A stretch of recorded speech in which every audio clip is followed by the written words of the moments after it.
It's episode 10 of That Time I Got Reincarnated in the Same World as an Anime Podcaster. Double digits. We've decimated podcasting. We've reduced it by 10 or increased it by 10, whatever the opposite of decimation is. I'm your host, Isekai Sensei-Sama, aka Brad, and as always, I'm joined in the Weeb Cabal by Kermit D. Grog, aka Andrew. Ahoy hoy, it's me, Kermit the Grog, talking about decimation. And Bento Baggins, aka Ben. Konnichiwa, minasan.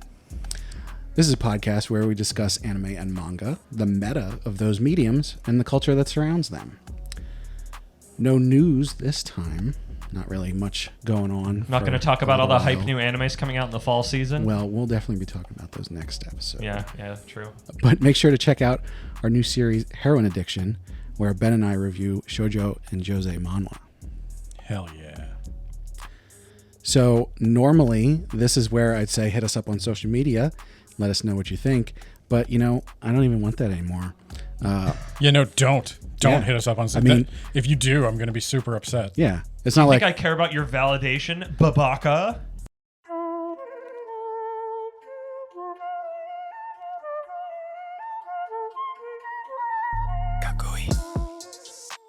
Since first man has gazed at the stars, he has wondered, which is better, subs v dubs.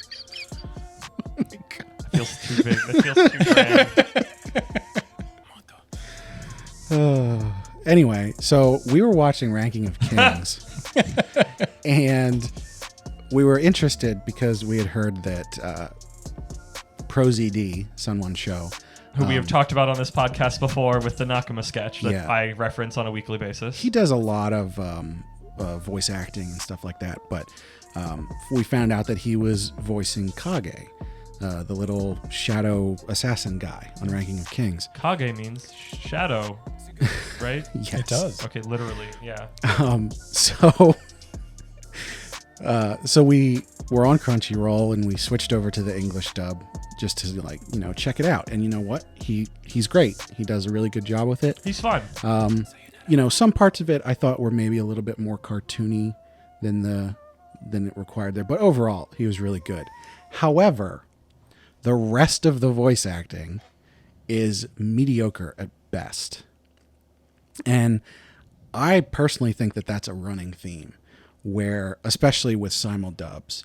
Okay, do we want to declare our intention for this episode? I mean, they probably already saw it on the episode title, but I feel like we're trying to back up into it. Let's be bold about it. It's time for the subs v dubs discussion. No, Ben already told us all about that. You're right about that. I'm going to shut up. Cut this all. I don't know if we were keeping that in. I thought we were saving the let's all do that JoJo meme and kick simul-dubbing all at once. Yeah. So subs v dubs, the ancient question. Yeah, so personally, I think that there's definitely some really good dubs out there. The huge one that pops into my head is the one that was very prevalent with my childhood, which was Cowboy Bebop. Yeah, I feel like when you grow up with it, that's the one that, like, those are the ones, like, those get a pass. I feel like a lot of the classics people grew up with those, like, your Bebop, your Dragon Ball Z. I don't know though, because your Trigun. There's like the Trigun dub. Yeah, Trigun. Trigun's a good that was example. all I had access to. So Trigun and Full Metal Alchemist are two that I will use as examples where I originally watched them as dubs, and then when I went back and saw the original, the subtitled version, it was like, this is far superior. Whereas with Cowboy Bebop, when I saw the subtitled version, I was like, this is pretty good. But like it's not so much better than the dubbed version, which is what I find with a lot of them, is that the dub is just does not live up to it, either because it's of a localization thing, or I think with simul dubbing they have this issue where they got to get it out there, and so they can't put the time in to like really giving the characters their personality. A more like flavorful translation script, better and more voice direction, takes matching the lip flaps. Yeah, like it's all, there is no time. And I don't want this whole thing to be just us dunking on simuldubbing because I think we've already made it clear we hate simuldubbing. Well, I don't. I'm gonna say this. I don't hate simuldubbing. I don't hate dubs. I think as an accessibility tool, they're great. Yeah, true. You were making that point then. If it gets you watching something you wouldn't otherwise watch, like if you're not going to watch it if it's subtitled, it's totally fine to watch it dubbed. Like, Yeah. But do you need that day and date? that? Oh, do you need it that day? Do you need simuldubbing? Yeah. I don't think it's a bad thing. Yeah, I'm gonna have to say yes, only because, and this is probably niche, but Like if a you niche have of a niche. friends like us who like we watch stuff, if it's coming out week after week and you want to like talk about it, you need to have that simuldub so that you can talk about it with your friend who's watching the subtitle version. Now, I could then go on to say, if you are in a group of friends like that, why are you only watching the dubbed version? That seems strange. But You make a good point. Both of you make a good point that I hadn't thought about. Like, I guess it's just I'm so used to my Weeb anime circles, and those people, like, except in certain cases, if it's the new thing, are generally watching things subbed. Mm-hmm. And I guess like I came down on simuldubbing, but I feel like in recent years I've become like a dub apologist somewhat. Like, I'm not like hardcore, like I'm only gonna watch dubs. It's like I watch most of my stuff sub, but like I've been trying to give them the time of day more often than not. Because I mean, I've admittedly ran into some good ones, like the opposite end of like modern dubbing that I remember being an issue when it happened initially, and then I kind of turned around on it, was like the way that Netflix, when they got anime, didn't do simul release. Japan got it week by week, but America and the West only got it on Netflix when it was done. Mm-hmm. And at first it's like, well, every other platform that does anime is doing it as it comes out week by week. Why are you doing that? And then, like, at least for the couple anime series I've watched on it, like Agretzko and Beastars, like, the dubs are great. Like, I would not want to experience those shows otherwise. And I think is gained because they have the entire time it's coming out, that they have the context and the time to get the right voice actors, give them the right voice direction, give them good, like, punched up scripts, we'll say. I think you're absolutely right, and I agree. I personally don't enjoy a dub when I'm aware I'm watching a dub. Like, if I'm going to watch a live action movie, no matter the language, whether I speak a word of it or not, I'm going to watch the sub. Oh, 100%. Live action, yeah. When the lip flaps don't match up, my brain explodes and I can't do it. I'd rather read words. I can't stand dubs. But there is a kind of a problem as animation gets better. The Japanese artists are making the characters increasingly match the sounds that are coming out of the character's mouth in Japanese. And now you're running into not just lip flaps, but they make the mouth into an O shape when they're saying an O sound, which isn't going to be the same in English. And sometimes they're even pronouncing the individual syllables. Like, there's been a lot more zooming in on the mouth and saying a name or something like that. Well, I mean, even like that. Even a long time ago, I can think of one where they did the lip flaps really, really good. Avatar: The Last Airbender. The English dub of that was. Oh my gosh! I'm going to take this moment to I got worked there. Talk about our credentials for speaking about this real quick. Most of, I will say most, it's maybe half, but a lot of the series that we've been watching recently, we have actually taken the time to go and listen to we the poked English our dub. head in. The Ranking of Kings was a good one. We did the same with Spy Family, Faraway Paladin, hint, hint. There's been quite a few of them that we've taken the time and said, let's check out the dub. We know we're not going to actually watch the dub, but we want to see what they did with it. Yeah, just to, like, hey, maybe we like this more. Because, I mean, like, with Ranking of Kings, I know we looked at it partially because it's like, this already looks Western-y. Yeah. Would it make more sense to hear Western voices coming out of those mouths? And the answer turned out to be no. But I don't know, and it's what makes dubbing so a difficult thing to measure as a general thing. 'Cause it's like, did it not work because this was just a situation where it didn't work?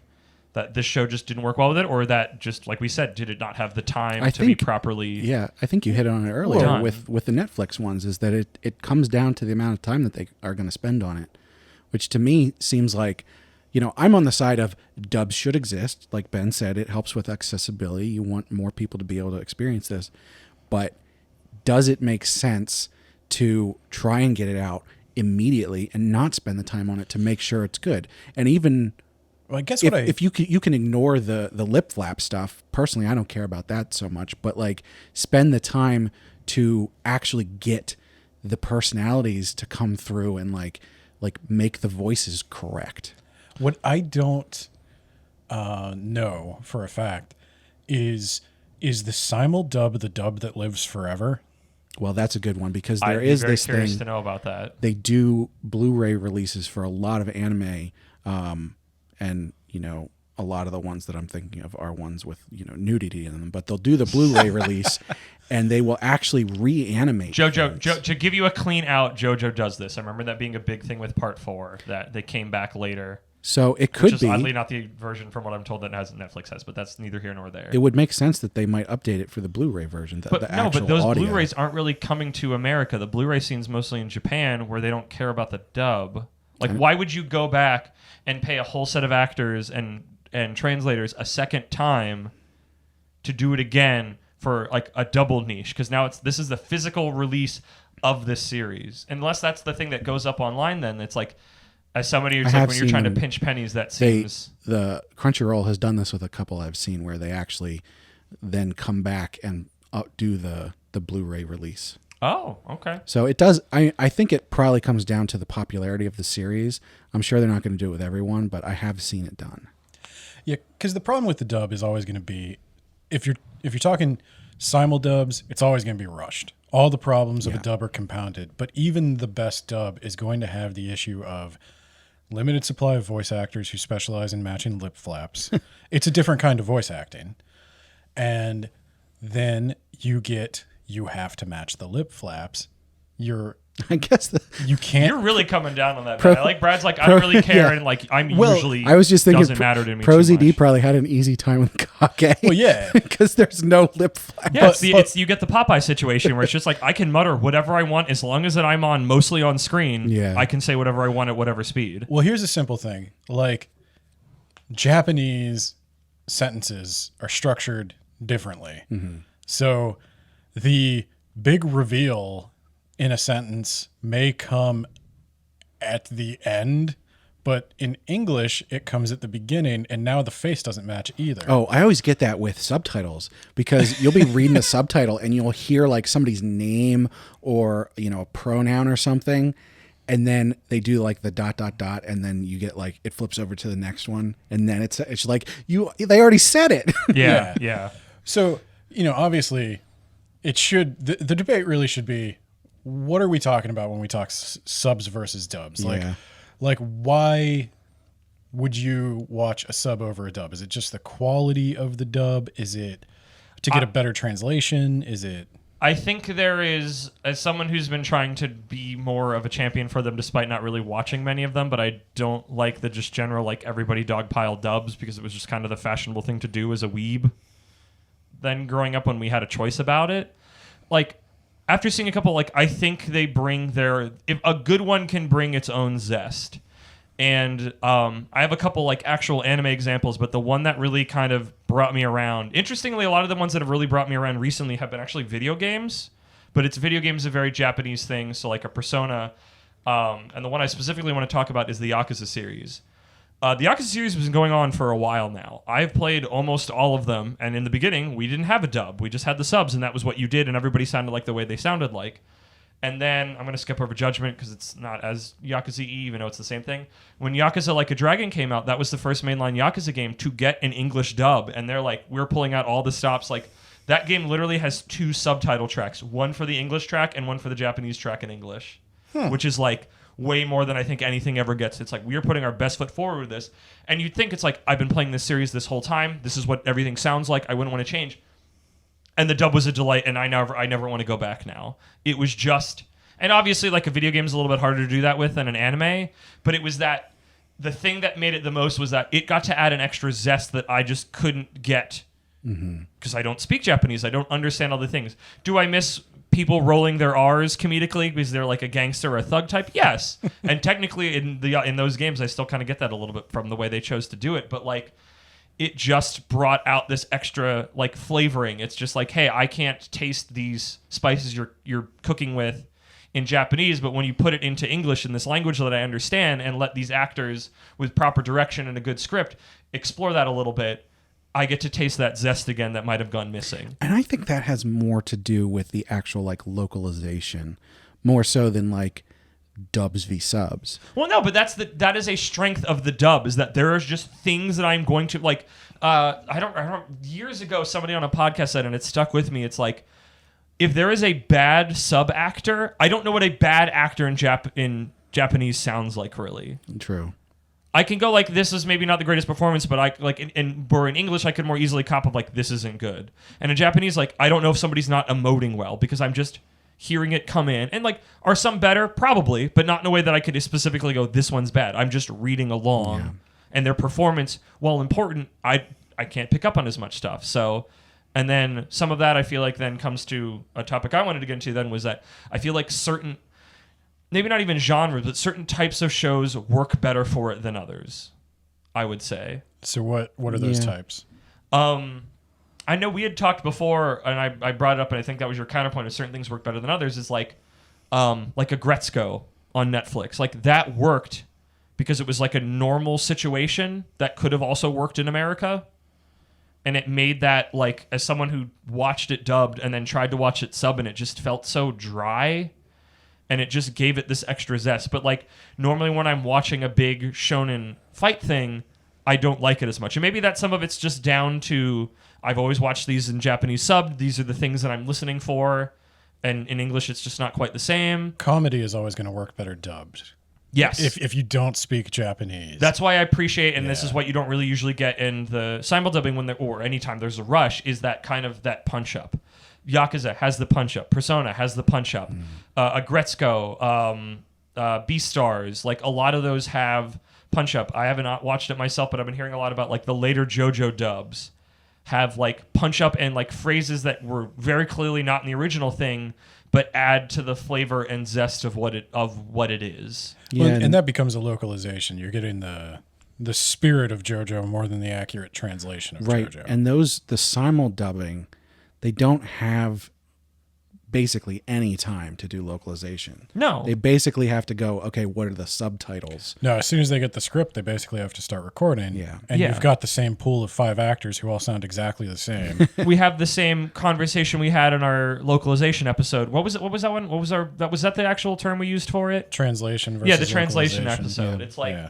it's just, Make this sure to is go it back then and listen to that. coming into the world of audio, that there's now a second step outside of just you reading on a page, is somebody has the direction to then. Well, right, because you could get really good localization on the script that's going to like add the punch up and all that kind of stuff. But then if you still rush the voice actors, you don't get good voice actors, whatever that is, they're not going to bring the personality that they need to those characters to really like make it its own thing that can live and comes across well. Yeah. Well, and and sorry, you go. Okay, I was going to say, I think the one thing we can probably agree on, and probably the reason within the anime community you find yourself defending dubs, is there's an elitism around subs. Yes, Like 100%. I'm more of an anime fan. That's like whatever. all anime and manga. Right, but like it's such a weird flex to be like, I watch the subs, I'm closer to the original Japanese. I don't speak a word of Japanese, but I'm so close to it because I read watch the subs. manga because then it just escalates up to, I read the manga. I read the source material to your little childish cartoons. I know it straight from the author's mouth, and yeah, that is. You're right. Yeah, that is kind of the heart of all this, and that's kind of why I started turning on it, because like, this elitism is dumb. I do and if feel it's keeping the need, me from a fun experience, why would I? I do feel the need to point out that we're talking about how elitism and pretentiousness is bad while we're recording a podcast about the meta of anime. Well, That's not elitism, because we're not like we're coming. I mean, the one thing we're actually coming down on is simuldubbing, which has its reasons for existence and is mostly just the grand old thing of everything is like, this does not have enough time or money, but mostly probably time, to be the full butterfly it needs to be. It is being pushed out in the larva stage. Yeah, I wonder why it they doesn't don't give do it like time. why don't they give it like a couple extra days or something? the demand is there. If they don't do it, then they're competing with pirates. Because and now. low-quality fan dubs. I get why they do it, and I'm not. People still do fan dubs. I'm sure somebody's doing fan dubs. Ore! Cut that thing in again. Just cut it in, Brad. Just cut that part in. You were my Nakama.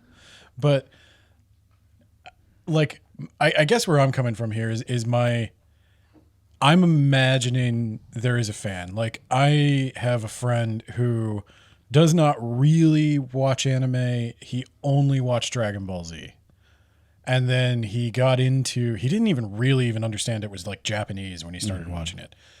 And he got into Dragon Ball Super as we got older. And he had to seek out the subs for that because that was the only way to find it. He loves going back and watching the dubs because he hasn't trained his brain to read subtitles and watch at the same time. And I think that's the thing that I have to be like, I would encourage people to try and watch the subs because I personally feel like you get more out of it most of the time.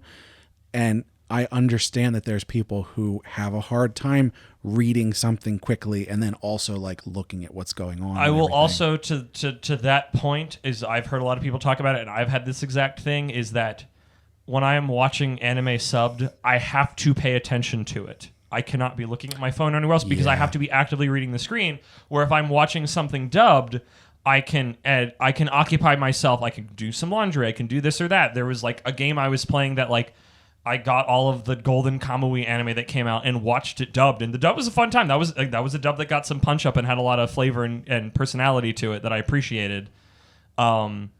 That I couldn't have done if I was watching it subbed, because then my eyes would have always been glued on the screen. And hey, I'm bad at that.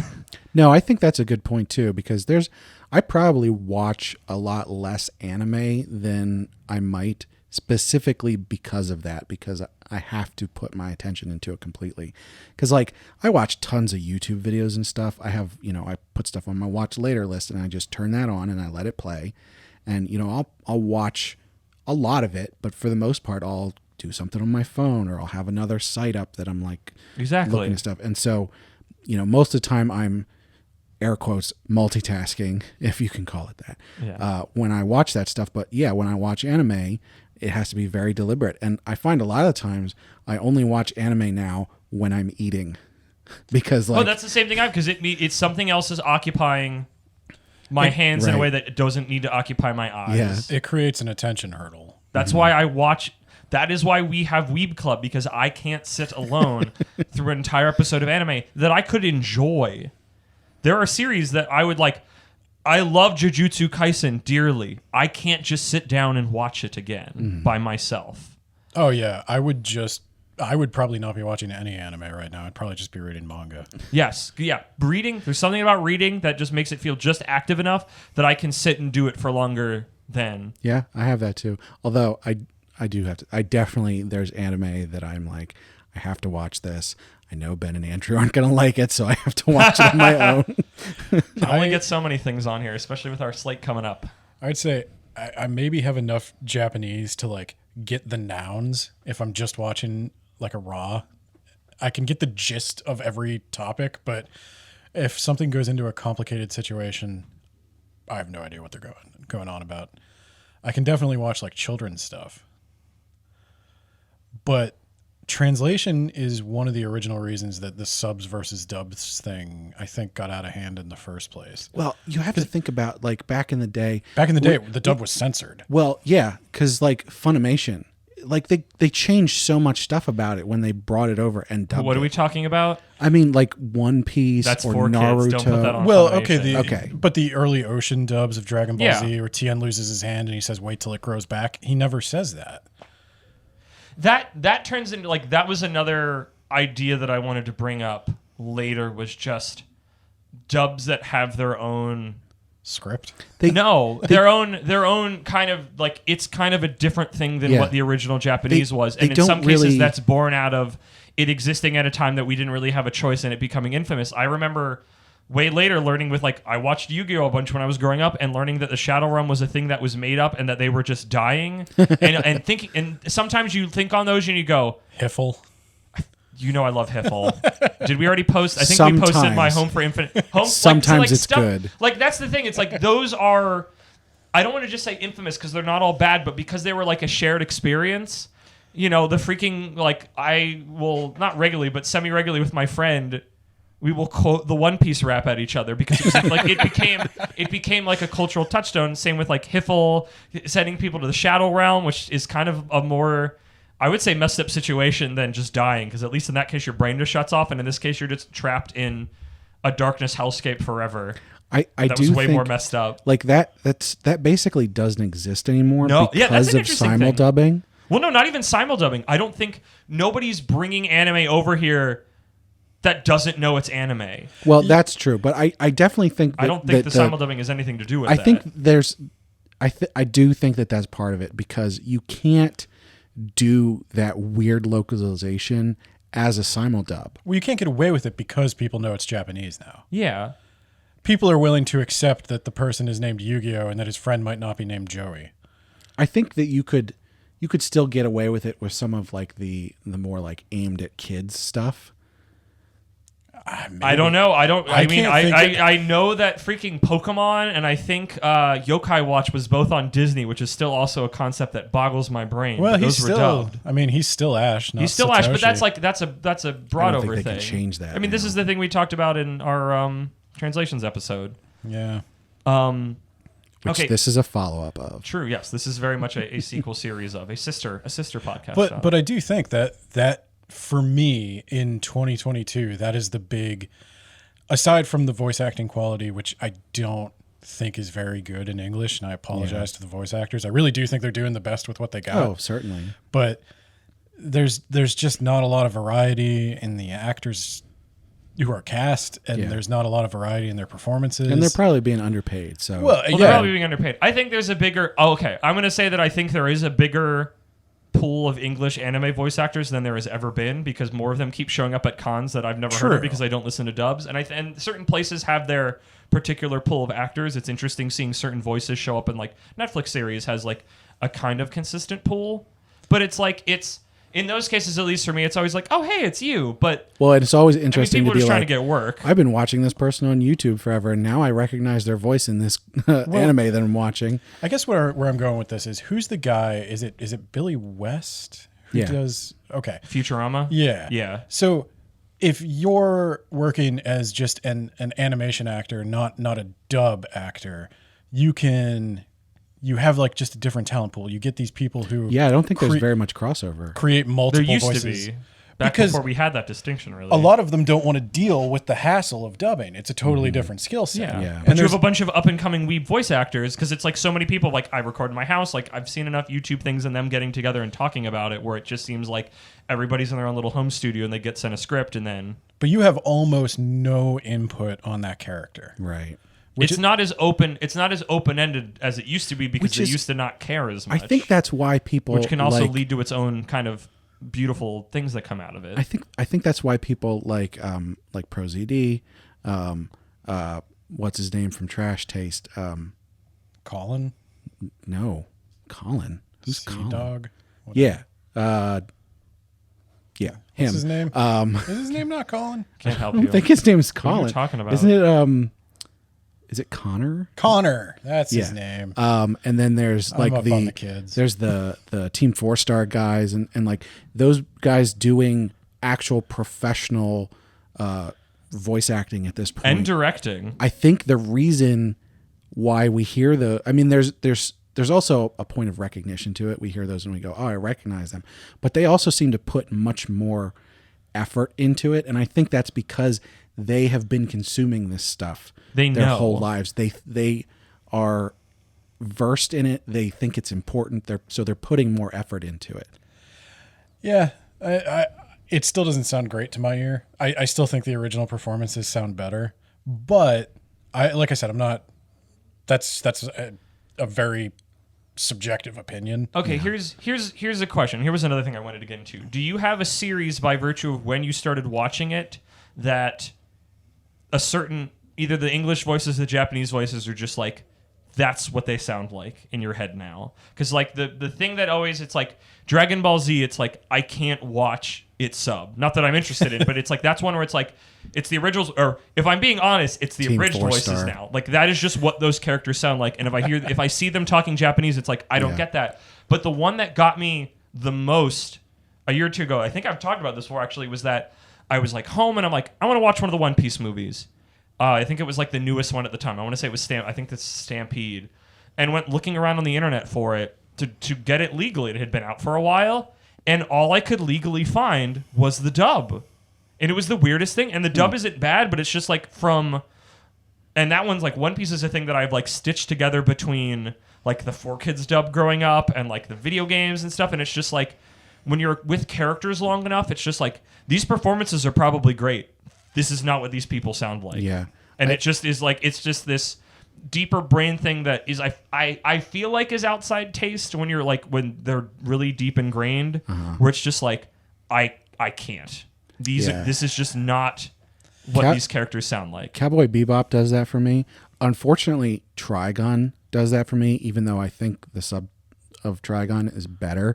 The English voices are the ones, because I was watching those in the middle of the night on Toonami when I was, a teenager, and Exactly. I was like, it's like the Naruto voices. The Naruto one, luckily I got out of, because Yeah. I basically stopped watching the dub of Naruto like episode 50 or something. So I got out of that one pretty early. But it's the interesting thing. It's like now everything's streaming, and there's not like I can watch whatever anime I want, and I'm like doing it. But like it's those holdovers from the time when just this was what was on TV, and this is what I had access to, and this is what I got. I think about with Naruto specifically. There's a YouTuber named Wooly Versus who talks about like, because they've played Naruto games before, where he's like, I got like torrents and downloads of these things before it hit America, so all of the there was no dub. So all the sub voices are just what he hears, and then Naruto gets popular, and everybody's going believe it at him, and he just doesn't. And everybody's like, no, do the dub when you're playing the game. That's what the people know, and that's what I know. It's like them speaking Japanese. It's just like that was not what they sound like. Databayo. I guess Databayo is also bad, but it doesn't mean that the dub was good. It's just the dub is what is. Yeah, I don't have that. You don't have any of those from when you were growing up? I almost entirely, even Cowboy Bebop these days, if I were to go back and rewatch it, I hear the lines being rushed because the lip flaps are going too fast. You are so caught up on those lip flaps. It bothers me. It bothers me a ton. It really does. Well, and I just hear the line being rushed because they're trying to match the lip flap. I haven't fully rewatched Cowboy Bebop in a long time, so I feel like that's like a break glass for us if we ever somehow run low, but we have like a billion things we need to watch. So I watched the My Hero movie. Did I watch the My Hero movie with you guys in the theater? So Okay. I went to the theater and I watched one of the My Hero Academia movies, and I had to watch the dub. And it was such a surreal experience having to sit through 2 hours of the English voices. I don't know if I can go back to dubs. Well, no, you don't go, I'm going to watch the sub and watch the dub. You just jump straight to the dub, so that becomes the basis. But I guess you can't, because you get messed up by the lip flap. You'd have to have a really good reason for it at this point. Personally, that's what I would think, because like there's got to be like Ranking of Kings. If we went, I really want to hear ProZD do this. I mean, we just said we wanted ProZD's Kage, but then we like the point you made. We had a moment where we watched another scene with his, and then the original sub was a lot more fun and over the top, and in moments where things were fun, that was great. But when it was an emotional moment, it didn't feel right. There's it's not even the voices or anything like that. It's just there's something so weird to me about like watching My Hero Academia or reading the manga, and it's so much like set in a Japanese school system, and then Bakugo in English is like, damn nerd, and I'm like, no, that's just not what he said. Like, that's what I'm saying. You're coming from something where there's already an establishment of this is what this is. Right, in you your have to head. start it. It's not just that this is good or bad. It's just you already have something crystallized in your head of this is what this is. And I mean, we had it a little bit with our translation episode, and the whole idea of localization is just, when it gets localized, let it be sub or dub. It's more sub dub because there's more cooks in the kitchen. It's going to be transmuted into something else. Yeah. And sometimes if it changes too much, that is bad. And sometimes it can make something new that is its own thing that can also be great. Yeah, I guess going back to video games, I do like video game dubs. Yeah, and I think some of that is also they get a lot more time, and also like it's harder to, you can't really play a video game and read subtitles as easily. Like when I played Sekiro, I think I played it both dubbed and subbed just because I wanted to hear the Japanese as well. and the dub was really good. And I think you're right. It's because they really went out of their way to match the tone, and because Sekiro and Yakuza, there's no hiding that they are Japanese. No, you can't. It's not like the school experience or with Agretzko the work experience where you have to localize it a little bit. But no, they didn't. Like literally, the most recent Lost Judgment game is set in a school. And you kind of have to deal with that. The thing that's really interesting, actually, about how they do the Yakuza dubs is there is some incidental dialogue they keep as the original Japanese because they go, okay, we're putting this in English, but we don't want you to forget that you're in Japan. And that was like my favorite, like with everything you've talked to me about, like translation but not erasure. It's like, I feel like that was the perfect middle. It moves in English, it puts its own little zest on it, but it never lets you to forget that you are still in Japan and you're going to hear bits of Japanese. And I thought the way they did it with just little like barks every now and then was a neat idea and approach to doing that. Well, and I think even, Sekiro even breaks my rules of not changing names because I think they do call him Wolf or no, they call him and like Owl and Madame Butterfly and all that because they're trying to keep like that fairy tale aspect of it. Do you want a fun example that's the opposite of what you just talked about? Sure. Before that, did you ever play Ghost of Tsushima? That's literally what I was about to talk about. Sorry. I haven't. I actually own it. I haven't played it yet. So, Go ahead. the base, even though that game is set in Japan, the base language is in English. And even if the Japanese dub is great, the lip flaps don't match because they're set to the English. And it was the most like surreal. Surreal is the best way. It was the most just like issue. My mind was exploding. So it's like I would love to see this in Japanese. I can't because the lip flaps don't match. And it's like lip flaps not matching in video games is worse for me because they're not just blah blah blah. It's not just up and down. They in a lot of could video games, redo they that. do more. Yeah, and you'd think it'd be easier in a video game. They could, did yeah. just hear Some of the Yakuza games did. I don't So- think the Lost Judgment one did, but I think Yakuza Like a Dragon has two different like cutscene lip tracks. One for English and one for Japanese, which again is like a super supreme epic rarity that like never happens. But apparently they're going to be doing a Ghost of Tsushima movie. And I guess the person said that they're going to write it in Japanese this time. They're going to start in Japanese and then Well, who are the actors going to speak English or Japanese? I don't know. They're going to start in Japanese and translate it to English. even though like that was the funny thing when Ghost of Tsushima came out was Japanese developers going like, oh hey, we like never make games set here. And you Americans came in and then just did it better than we could have done, which was again also incredibly surreal. For me as a fan, because I'm interested in the language and everything, I think a big part of it is I don't like localization. Or I don't want localization. Yeah, I feel like there's very specific times when it is either done well or done for a good reason. And then most of the time it's sort of just like an aside. And I do feel like that's how they treat it, is an aside. It's like, we know that there's, 10% of people or whatever who don't want to read subtitles. And so we're throwing them a bone, but we're not going to spend time on it's this more because it's than not that. worth it. Well, and maybe. I don't like. I like that there's that accessibility, but I hate everybody gets down on dubs. Why don't you just read? And I hate that as like the main thrust of that argument. I don't think dubs are bad. I think localization is fine too. And even things like I watched the Agretzko dub as well as the sub, and I think the Agretzko dub is a little more localized than I would like it to be.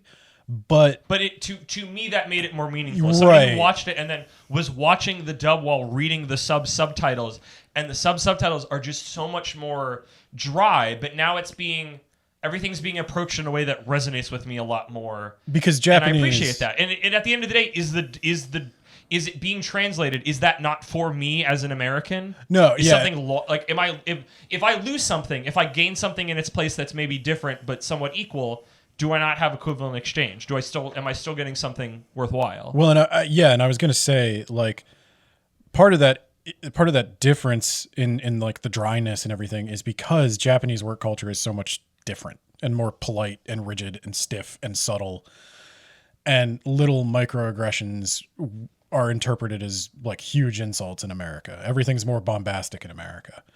So if you want to relate to it as the office comedy it's supposed to be, and you don't want to learn all that crap about Japanese work culture just to watch one TV show, the localization makes the most sense. Right. And I need to be very clear. I don't think that dubs shouldn't exist or anything. No, I don't think. I feel like this is also the thing that we always get into. We get in these conversations where it's just like the thing I don't agree with. I'm not entirely against it. I feel like that's already an exception. I'm not. I don't know why we have to always feel like we have to defend that we're not always in an extreme position. I wouldn't say I'm against it at all. Exactly. I would say I am of the opinion that you should try and watch the original if you can. I think you should also try a dub because it might be something that's more resonant. Again, I had the situation of Agretzko. I have somebody who watched the JoJo Part 5 sub and didn't like it, and then watched the dub that had a bunch of punch up and was enjoying it a lot more because they felt the energy of it. I think there's a lot of series where, I would recommend the series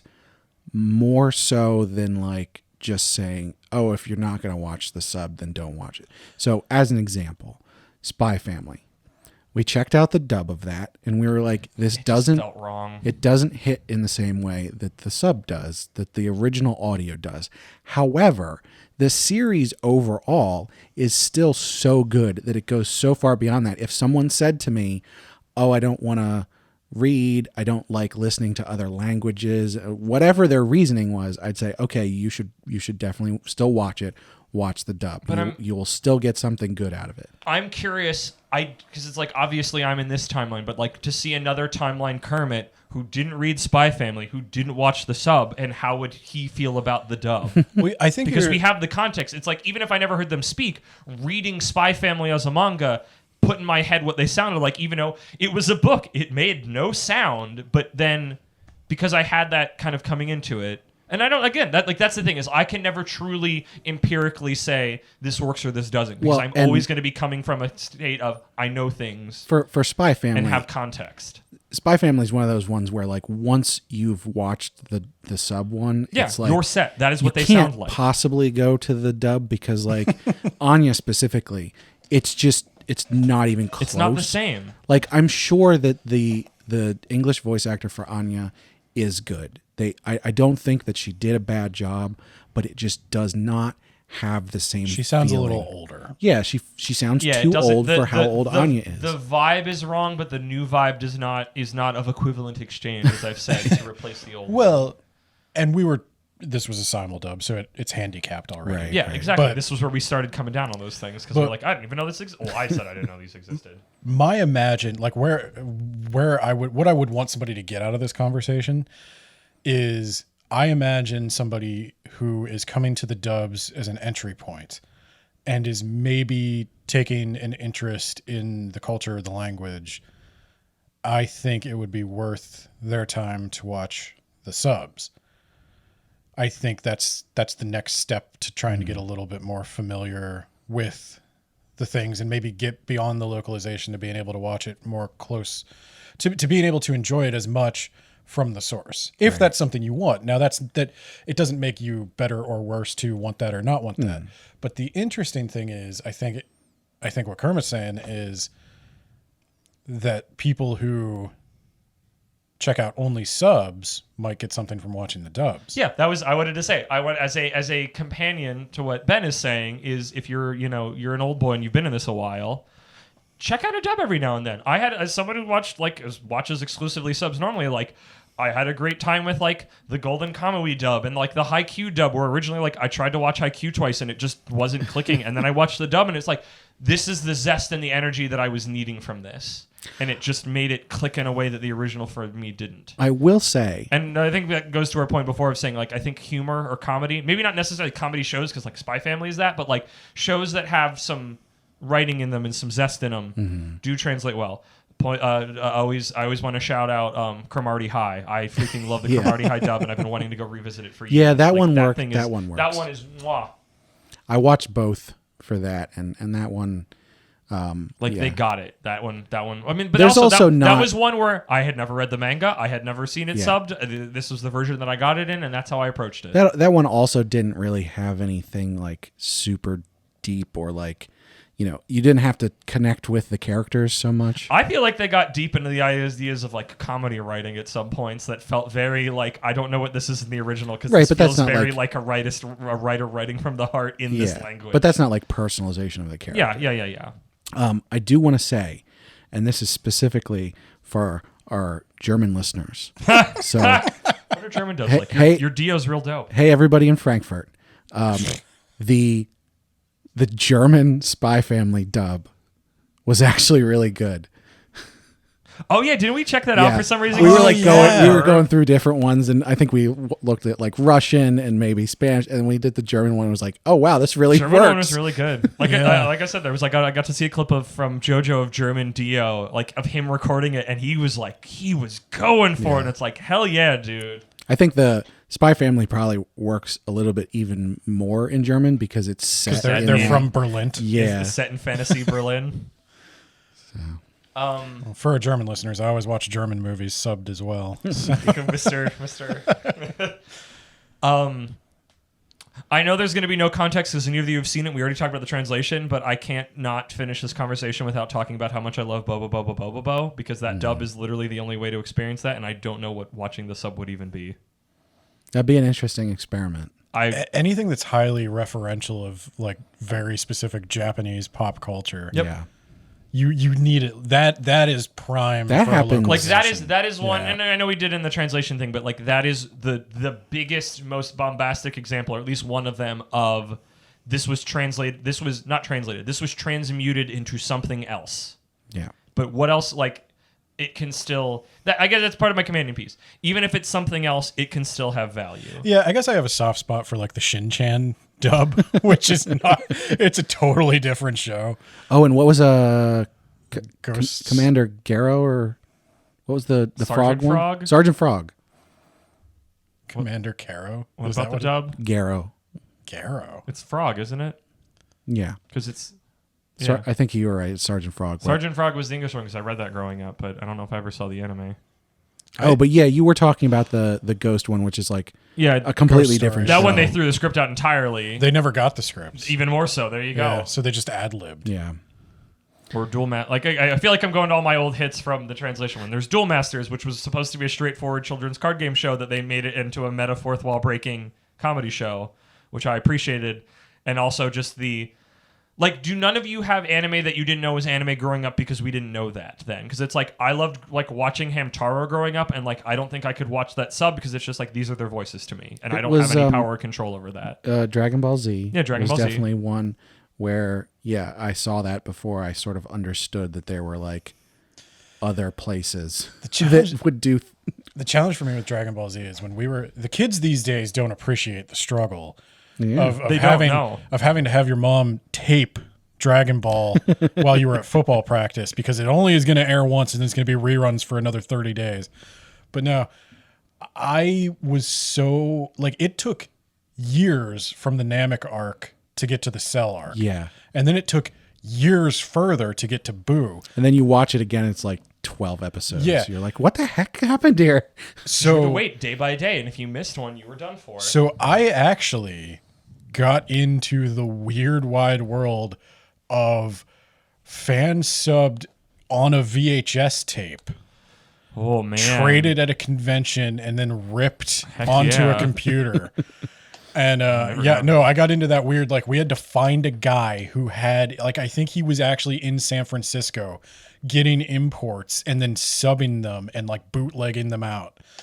So we got in with that guy. We got a couple of tapes, not even the entire Boo Saga. That's my first experience with fan subbing and subtitles. I was just gonna say, is that your first experience with subtitles? It is, and I remember I have since moved past it because I'm so familiar with the Japanese voices now, but I do remember the absolute shock at A, Goku, Gohan, and Goten are all the same voice actor, and B, it's a lady. It's a grandma. It's not even just a lady. It's a grandma. And it was like, wow, no, it changes everything about Goku's character. Yeah, Goku's not this big badass superhero anymore. He's this wacky cartoon man. Wait, is he a of which- wacky cartoon man with the Japanese grandma, or what? Is with his English the voice? Japanese grandma. Okay, He's- because his English voice, he's just a big lunk to me. He's just a big comical lunk. when Goku in English says he's going to kill somebody or something, He means it. yeah, it is threatening. When the grandma says when the it. grandma says it, you understand why all the bad guys don't care. you understand, you underestimate Goku constantly because of his voice.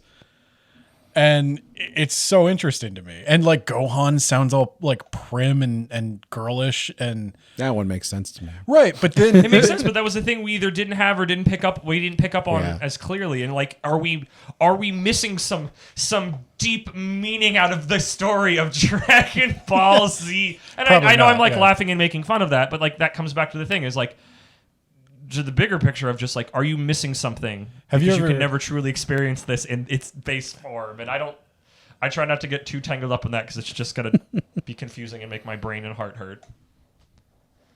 there are videos of somebody going around and showing Japanese people the American dubs of famous anime and them just shaking their heads and going, no, that's not how that's supposed to sound at all. I'm sure we would do that. I would love to see some Western cartoons that I'm very familiar with. I've seen Rick and Morty in Japanese. and Dubbed it in is Japanese, Yeah. and I can No. go, what are you guys doing? You know what's really great?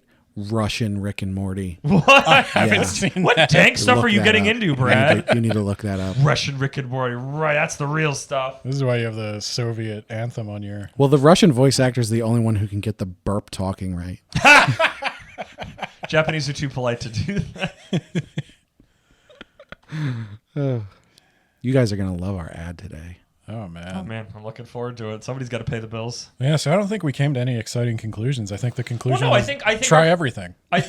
Essentially, yes, but I think our twin points, Ben, of just like, hey, if you've never really done subs too much, I don't know how you're listening to this podcast, but thank you. Like, maybe give one or two a shot. Maybe you had a bad experience when you tried it. Like, I know it doesn't work. Like, just I'm asking you to try something. Yeah, and also, if you've been around for a while, like maybe find something you haven't seen before.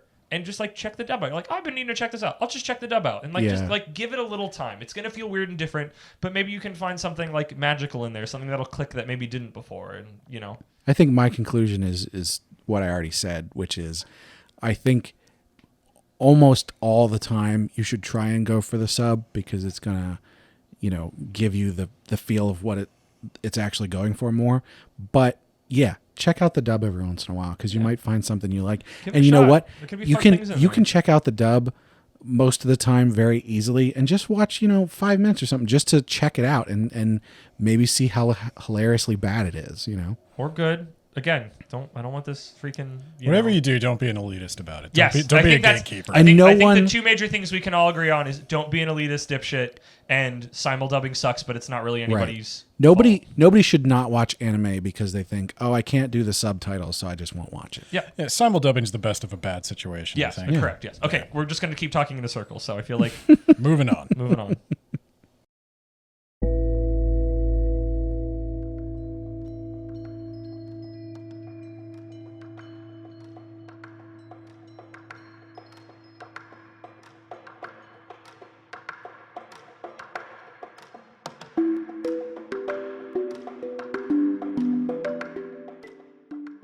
We all have Viz subscriptions, right? Yes. Yeah. Yes. How It's many- It's literally of all the things I'm subscribed to. It's the one that I'm always when I see the bill come in.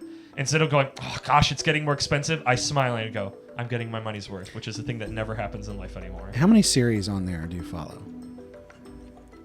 I'm gonna say like 8, maybe 8 to 10. Depends how much I go into the backlog. Yeah, I'd say probably 10. I think I might be at 12, but it might be 10. I don't remember exactly. Point is, so Viz is $250 a month, something like that. Yep. If that. Yeah. And Yeah. we'll go with 10 that we read. That's just a couple out of the hundreds that they have available on there, right? Correct. This is me keeping up with modern stuff, but I could easily go back and there's a couple in the vault that when I have time, I make my way Right. through. And so you pay one price a month and you have access to all of those. Yep.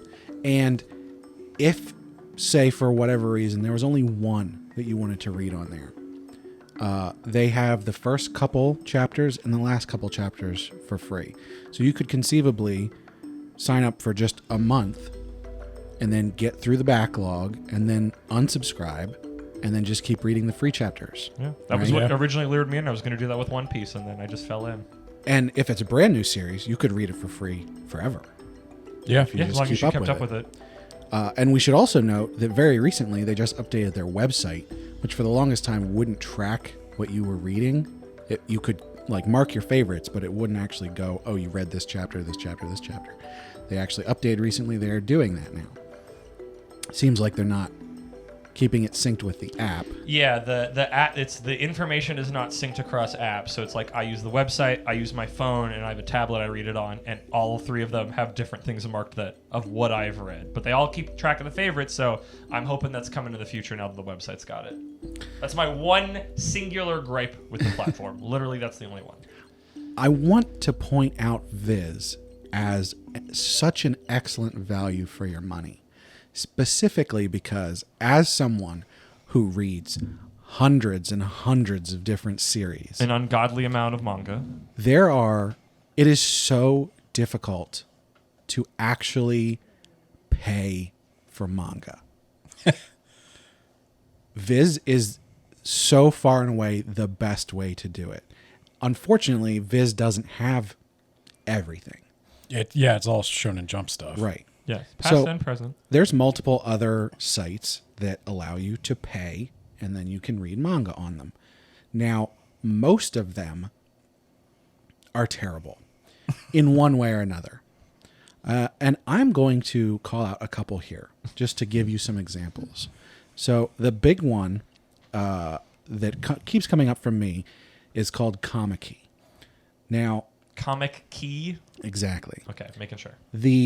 The big thing for me with Comic-Key is that they have like 16 different series that I want to read, but the value is so bad. And specifically when you compare it to Viz, if you were to use Comic-Key to only read like 2 or 3 series, it's probably not a big deal. But for someone like me who reads lots and lots of different series, it is exorbitantly expensive. Because instead of a flat monthly fee that you would it's like a subscription, instead you are paying for keys with which to unlock chapters. Okay. Now, your individual chapters. We're not talking like here's a tankobon's worth of chapters. You're buying that because technically the Viz app also has that for certain other manga that is not the straight up jump ones where you can go like, hey, buy this. Book, this Tankobon Volume 1 of like Beastars or some other things. Yeah. So something to note, which is really important, is that it's not 1 key per chapter. It's 2 or 3 keys per chapter. It might actually be more than that in some cases. It might be based on how many pages there are.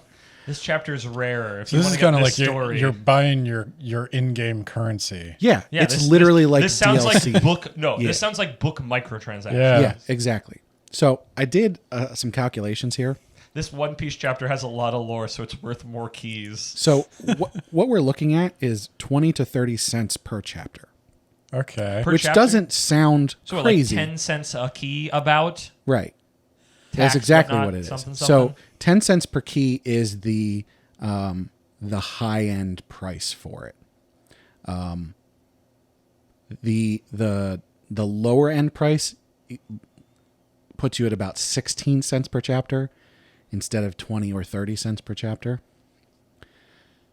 Because you can buy the keys in different packs, right?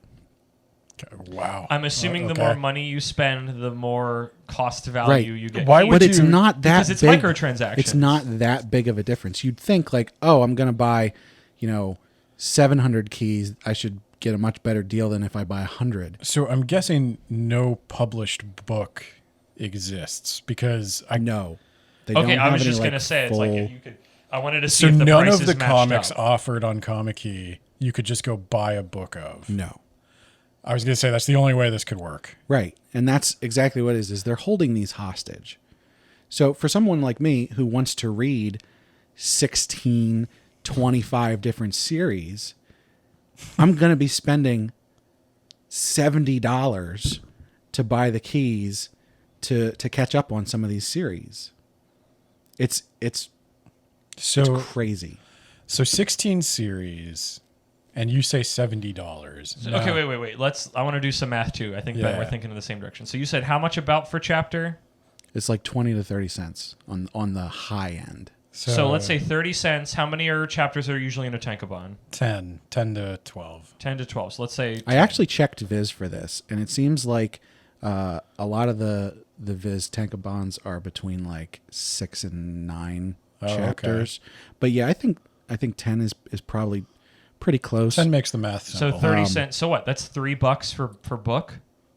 Yeah, you're looking at $3 or $4 for one. Brad, that's actually really value. I know you don't have something physical, but that's actually a really good value. That's exactly it. You do not have something physical. I am perfectly fine. But even you're paying half price. If you were paying the same price that a tankobon cost, I would go, this is BS. You could buy the same thing for a physical thing. But even the digital comics on Viz or Kindle Comixology, like if you wanted to buy, say, like I was looking at Yu Yu Hakusho, I was thinking about reading it.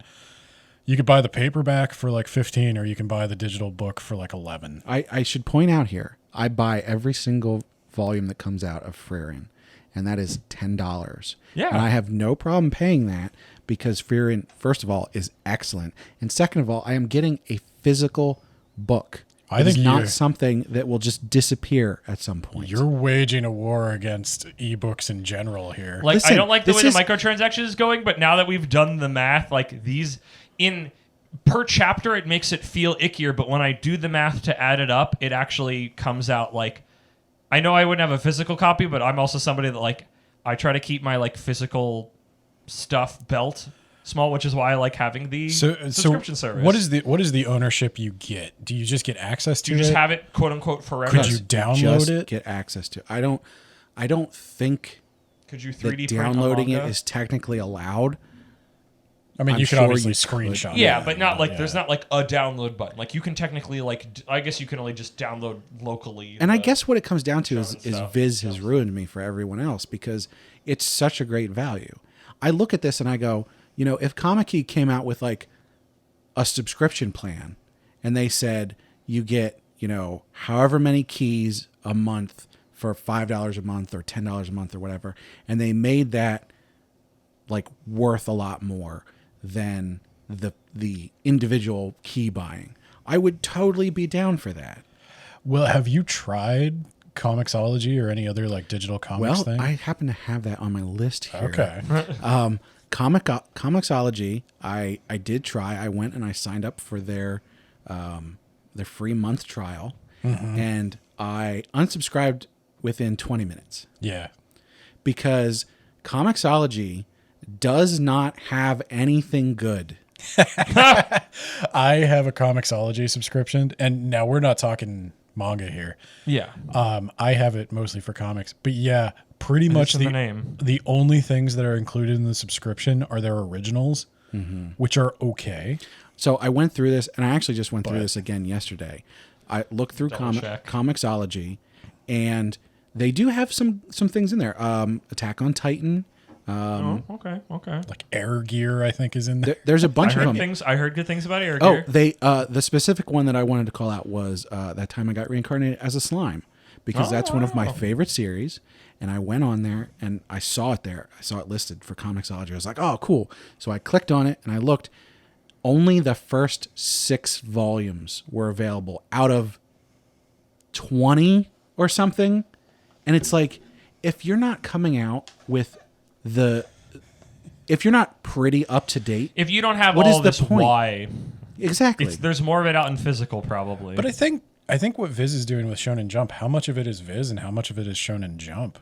I mean, maybe Shonen Jump is just making it a digital magazine, essentially. I think that they can do. It still feels like it's so. Viz feels like it's as much as I love it. It's too like its value ratio to how much I'm paying too little. Yeah, and I think that they can do that. Before. I think that they can outvalue other places, mostly because they already are so established. They've got all of this series. They have other avenues. They're selling the physical copies. Like the online subscription thing that they have is sort of just an aside for them. They don't have to worry probably too much if that's making money. Whereas something like Comic-Key is they're probably licensing all of these series from the original, production houses. Because And those so production they houses have to don't have get- their own right digital And so, storefront and or streaming. So they have to quote-unquote go streaming. above and beyond and get their profit. The problem that I have with it is that they're not offering anything to me that is saying to me like, I am getting additional value for this. They're literally just, here it is. Their reader isn't that great. Oh, it keeps track of what you're reading. The website is not good. It's like, what am I paying for here?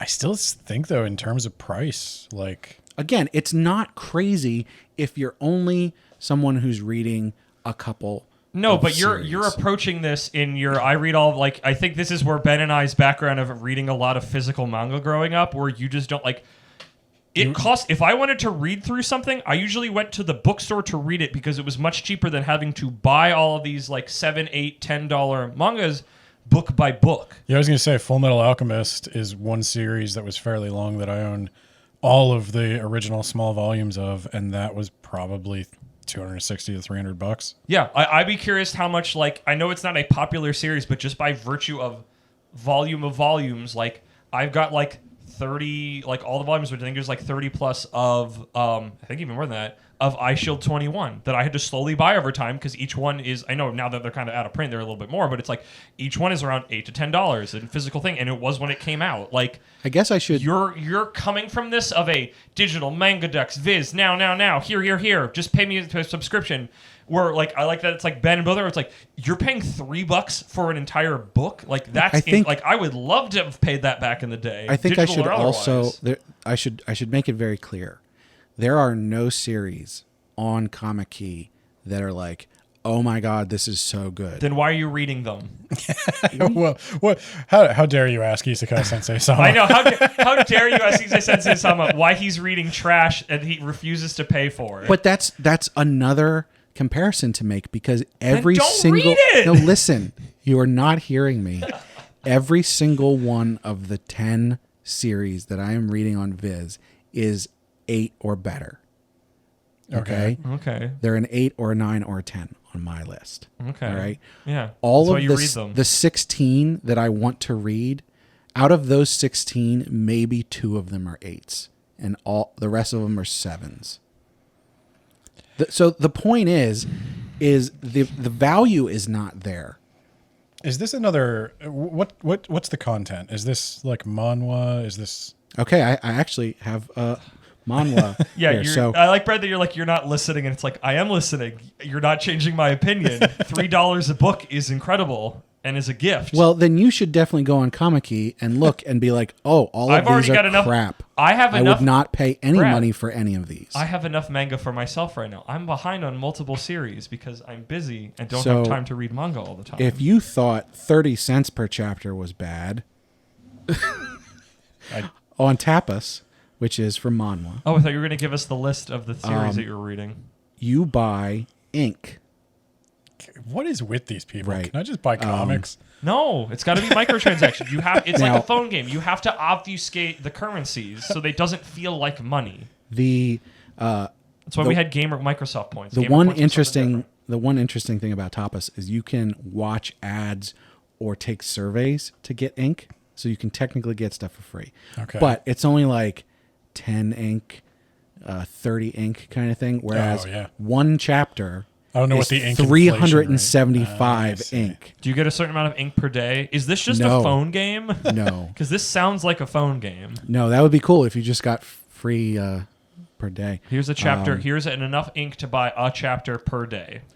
So on Tapas, it seems like the median price if you buy the least amount of ink is $1 per chapter. Okay, that's worse. That That now, is worse. Now we're getting into normal book prices. Correct. But there's nothing physical. But you need to so- keep in mind that this is manhwa. Okay, this is not something that's ever going to be in a book. Yeah, because it's in that weird scrolling format. Yeah. Oh, is that how it comes out? Yes. Yeah. Okay, because I know a lot of websites that I've read manga on where it's just like one. I'm so used to Viz where I can go, okay, next page, like I'm reading an actual book, and there's a bunch of places that just put it as like this giant tapestry. It's basically a webcomic. Okay. Yeah. If you buy the best value one, which is I believe $50 for like 10,000 ink or something like that, it gets it down to about 30 cents per chapter, but that's the very best value you can get. So Okay, name. I guess you're reading manhwa, which means I won't know what they are.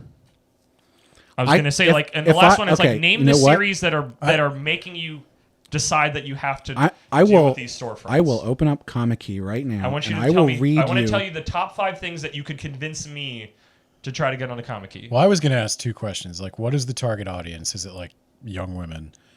Or Young women love microtransactions. well, who are they trying to hook? It could be just a different kind of market than I'm used to. People who don't have money And to spend on second these things. is, do you know, probably not, how much of your purchase goes to the artist? Probably I mean, very that's a little. good point, and I don't know. Okay, so let me see here. If I knew Viz, how much was Viz, I would pay more for Viz in a heartbeat. Especially if I knew it goes back to the authors, the creators, heartbeat. Like, I know with Comixology, it's similar to the Kindle publishing thing where you could throw any of us could write a stupid stick figure comic right now and throw it on Comixology. We'd only get paid if people bought it. That's fine. That feels like commerce. there is not a single manga on Comic Key that you would know. Yeah, that's why I don't read them. What's the genre? Is it all romance or shonen or? Oh yeah, it's a whole bunch of ones. There's actually manhwa on Comic Key, but primarily manga. So are these webcomics that have been licensed by Comic Key? Are No, they all they're manga. webcomics? They're okay. Comic Key is manga. Yeah. Okay. The tapas is Delicious. Yeah, that's what You I keep thought the saying first time you tapas. said I'm it. like, am I mishearing him? And I would I'm keep trying pretty to come sure in with that's a how you joke, pronounce but it. No, I didn't I- know enough of exactly what Tapas. tapas was. I think their joke is that it's tapas. It's like tiny food, tiny bite-sized. Oh, but also like you tap it. Yeah. Did you know that Crunchyroll has manga? No. Did you know? They do. How is theirs? Popped myself in my I didn't recognize a single series on there. They had quite a bit. I Wait, did recognize a Crunchyroll single doesn't have one. any of like the main anime series they have in manga format. No. Probably because Shonen still has them because they're all freaking Shonen Jump properties But I was for the most part. I literally looked up last night. I was like, where can I actually pay to read manga? And Crunchyroll was listed, and I was like, okay. You could I went legally there. read One Punch Man and Mob online in their original art forms. That wouldn't cost you anything. One Punch Man is on Viz. Yeah, but I'm saying you could legally, without paying any money, read those in the original format. Are Legally. you talking about the ones by one? Yes. Yeah. That's Because nobody would pay for that. This is me being comically smug for no reason.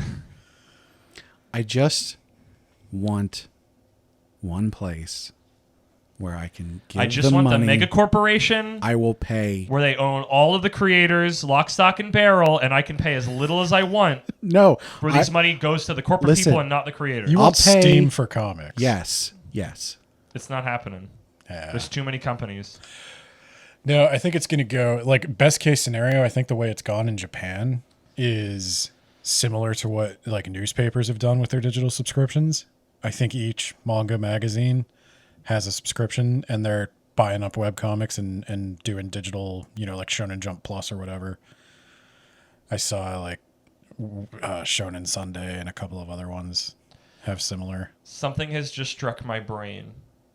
Would you, I don't know how much, which I guess is maybe part of this conversation. Would you pay a monthly fee to have like a library manga mailed to your house that you would read and then mail back? Probably not. If it was something you wanted to read, if you could say, I want to read this series, and it was sent to you over time as you requested it, like old Netflix or Gamefly.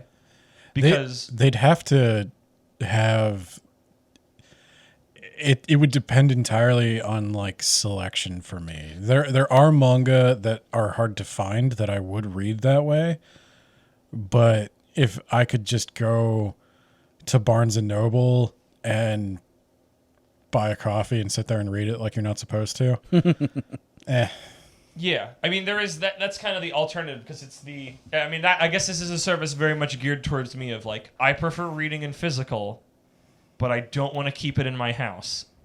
And if I can get things at a lesser price if I can just send them back when I'm done, that would be my ideal situation. Which is why I like support your local library. Which is why I like, but the library I was missing stuff. That's what I had back in the day. Except they had all freaking Rurouni Kenshin. they have what people donate. Exactly. And for some reason, somebody donated from 1 to whatever it was, all of Rurouni Kenshin.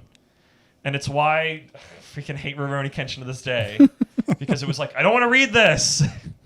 I am more than willing. But Brad, this is why I love that pay- you give me. I was about to say Konosuba. Frieren. You lend me Frieren, and then I read it, and then I give it back to you, and that is my dream manga reading situation. And somebody comes, brings me the manga I want to read in a physical format, and then I get to give it back to them and remove it from my house. Frieren is the prime example of I am willing to pay for manga because I don't even read the physical copies that I You're buy. literally just to give to me and Ben. Well, I'd buy mine to out. give That to you just give to me. and my mom. After you read them, I give them to her. Okay. But no, the thing is I like that series so much. So even though I am reading it online and I am far ahead, I want to support that creator. It's very easy to go, oh, Amazon has it. It's coming out this day. There it is. And it's, But isn't your pay? I mean, okay, I guess this is the big caveat of because we don't know what it is with this comic key place is you're spending less money on there than to buy an actual physical book. If that money goes to mostly to the creator, do you feel better about the situation? Even because it is cheaper than the book, which you were describing. Honestly, I guess also you're describing you do not like a lot of the series you're reading and wouldn't want to give them money in the way that you'd want to give to Frieren, which you do enjoy a lot. If Comic Key that's a good point. had something up there that was like, 70% of the price that you pay is going to the creators or something like that, bundle. which is probably not even close to true, then yeah, I would be like, okay. If it was 30%, I would be not like, at that point. that's probably good too, because 30% is like the normal amount for most online Steam and Epic and all those different ones. Really? Yeah. Kindle is 60% if you only put it on Kindle, I think. Okay. Oh. Yeah, they always have these like Caveats. the Yeah, deal. that was a big thing when Epic Game Store was coming around. First thing was a lot of like, you get more. The split's better. So yeah, I mean, like I want to support these authors for the most part. Some of the series I read, I'm just like, okay, I'm just reading this because it's available.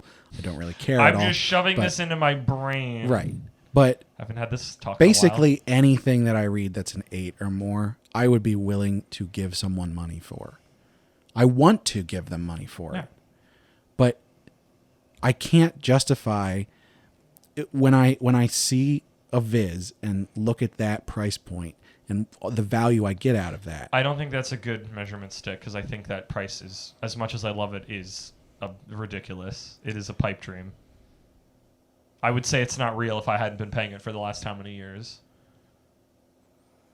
It is surprising that they still have it at that price. My Shonen Jump subscription that I had back in the day was at least 6 to 8 times more expensive than that. And I know that got me a magazine to my door, but like I get infinitely more value out of this $2 a month subscription than the maybe 5 or 6 manga that I got one chapter of each in physical form. I'm not even asking for other sites to sort of match that price point. No. But I think you were right. Like Viz's value, like because like what? Here, how much would you pay for Viz and still feel happy with it? Here's the thing. I'm reading something like 20 chapters a month on Viz. Okay. Okay. And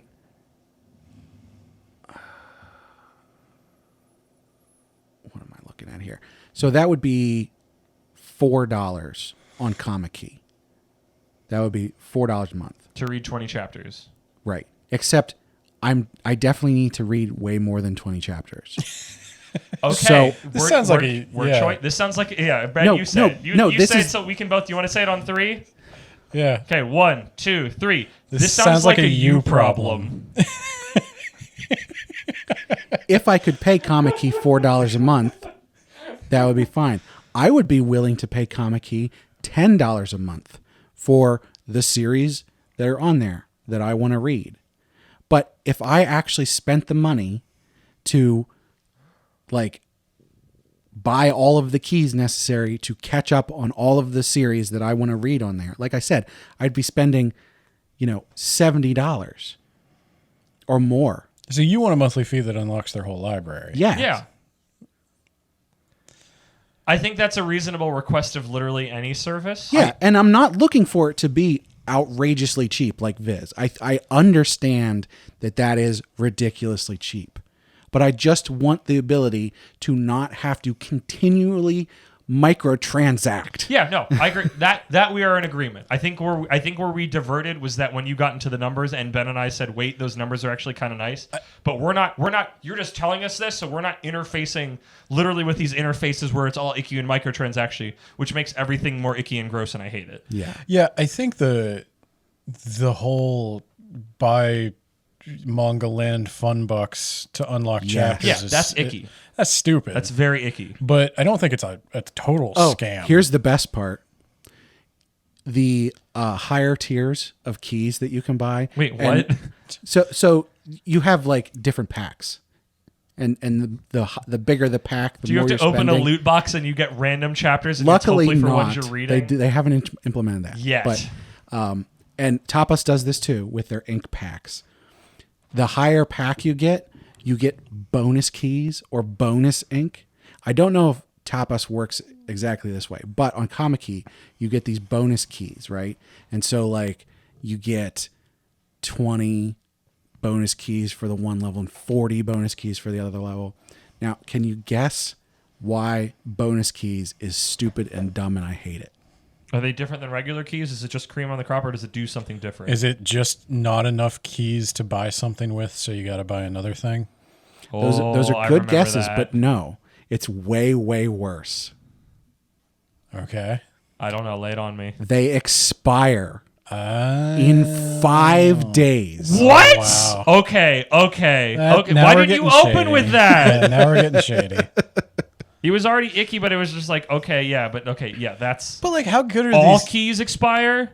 No, just the bonus one. How does Even this work still. though? Like, what's the hook? Like, why would I go to this site, look at this inane monetization system, and be like, any of these comics is worth it? Like, what's If you the were a killer whale, my comic? point. That is my if point. you There were a is whale, you would be into that. But I was like, what's my killer comic? Like, do they have like, what's their Superman? What do they have that's gonna Why bring am me I into have the- Why not- am I here? I Yeah. have not And you seen can't one tell on me. there that I went, oh, this is what people are here for. Then why are you there? Aren't you someone? Because there's 16 series that I had started reading elsewhere that are now not uploading there because they are on Comic-Key. You gotta open with this information, my dude. This changes my opinion on things that I could be more favorable to you. I can't say, oh, I can't believe they did this because they went from someplace where you didn't have to pay and it wasn't strictly okay to someplace where someone is getting paid for it. Okay. Hopefully the artists. You didn't tell me this. That's important. The fact that you had started it and it was moved makes a lot more sense why you're still here. We already had that conversation. You already won me over on the like, I with the whole translation one of like, this translation's bad. Where it's like, yes, but I've been reading it and Yeah. I'm too involved in the story to do it. So it's like, I will give you the benefit of the doubt and a pass on that one. Interesting though. I don't understand. I hope people made it this far then. Yeah. I don't understand the audience. I think maybe I'm just too old. I think we mean- just don't want to deal with micro. Also, like, because I think, Ben, you're in my position. It's like, I have the manga I want to read, and it's on Viz, and I don't have time or bandwidth for anything else this Well, it's like time. to me That's there is a world of like there are more books and comics I want to read than there is time in my lifespan. And Exactly. if you're going to put a hurdle in front of me, that makes my choice so much easier. Yes, exactly. But Which is he's why already a on that 250 running. Like, he's got momentum. But Brad this has is got why momentum into this. this is That's why the a situation. $250 a month subscription basically becomes not a hurdle. I Yeah. don't have to even think about it. Yeah. I think the audience for this is definitely people like me. Suckers. Not Suckers. No, but people who got invested elsewhere. Yeah. I know. Yeah. I know that there You are already got other hooked. people whose reading lists are larger than mine. There are dozens of us. Dozens! I don't know why. I don't know how. The one person, this was a couple years ago, they were like, yeah, I have 1,200. I'm like, okay. God, I hope that's his job. Anyway. But be. I think that those are the people. And I think that the series that are going up on Comic-Key are not like mainstream big ones, but they are interesting enough that there are enough people out there that are willing to pay for it. There And is again, a community. I want to pay for them. I just don't want this huge hurdle. And you know what? At some point, when I have enough time, which I don't right now because of crazy work stuff, but when I do have enough time, I will spend $50 to get the 5,000 keys or whatever, and I will spend a whole bunch of time and catch up on all those series, and then it'll be fine because the latest one that comes out is free for 11 hours or something. 11 hours. Yeah, it's really weird. That feels. I like that. It's like all the information you just throw off is like, yeah, whatever. Ben and I are like, oh my gosh. That's where it gets like it doesn't sound like a total scam. Because but when you just say, hey, there's a resource, and I go, okay, and you use it, and it's like then your numbers. It's like, okay, these numbers are actually, I'm okay with it. But yeah, like every little corner of this has microtransaction, price gougey, gross, icky. I Get don't out of here. I don't hate the pricing, but it does seem like there's a lot of psychological manipulation going on. Big definitely. 100, big hundo. That I don't like. Okay, here's one last thing for you. Yeah, let's bring this on home. Comic-Key actually posts their link on a certain magical index. So you can So when actually you keep click tracking it- So it this there. is this is some shady dude from that community opened this site.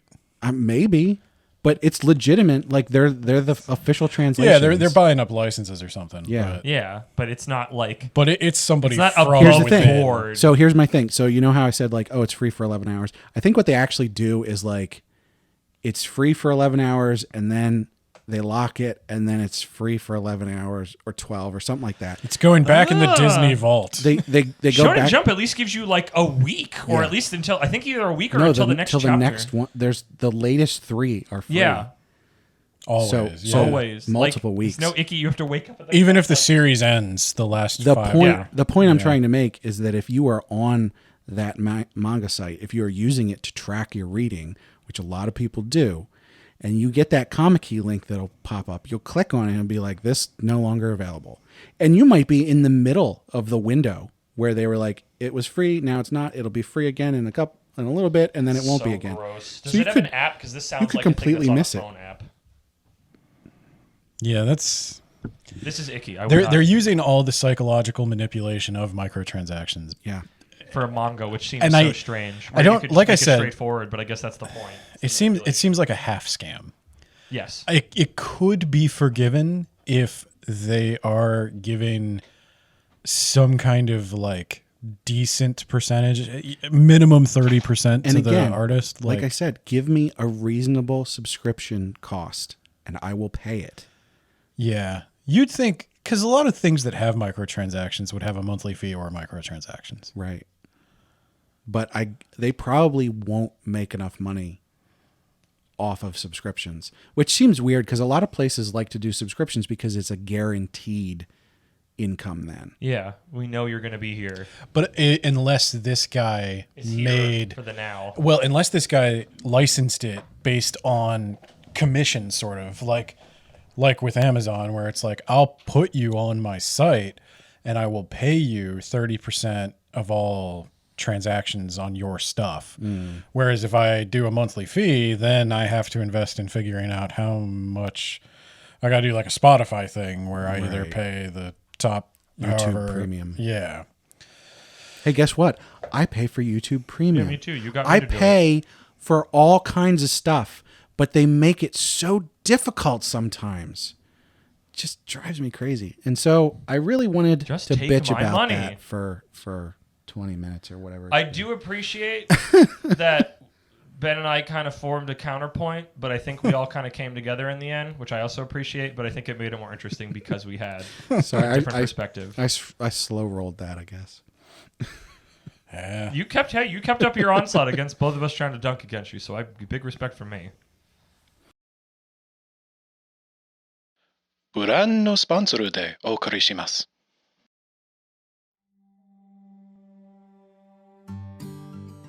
I can't believe I used to torrent video games.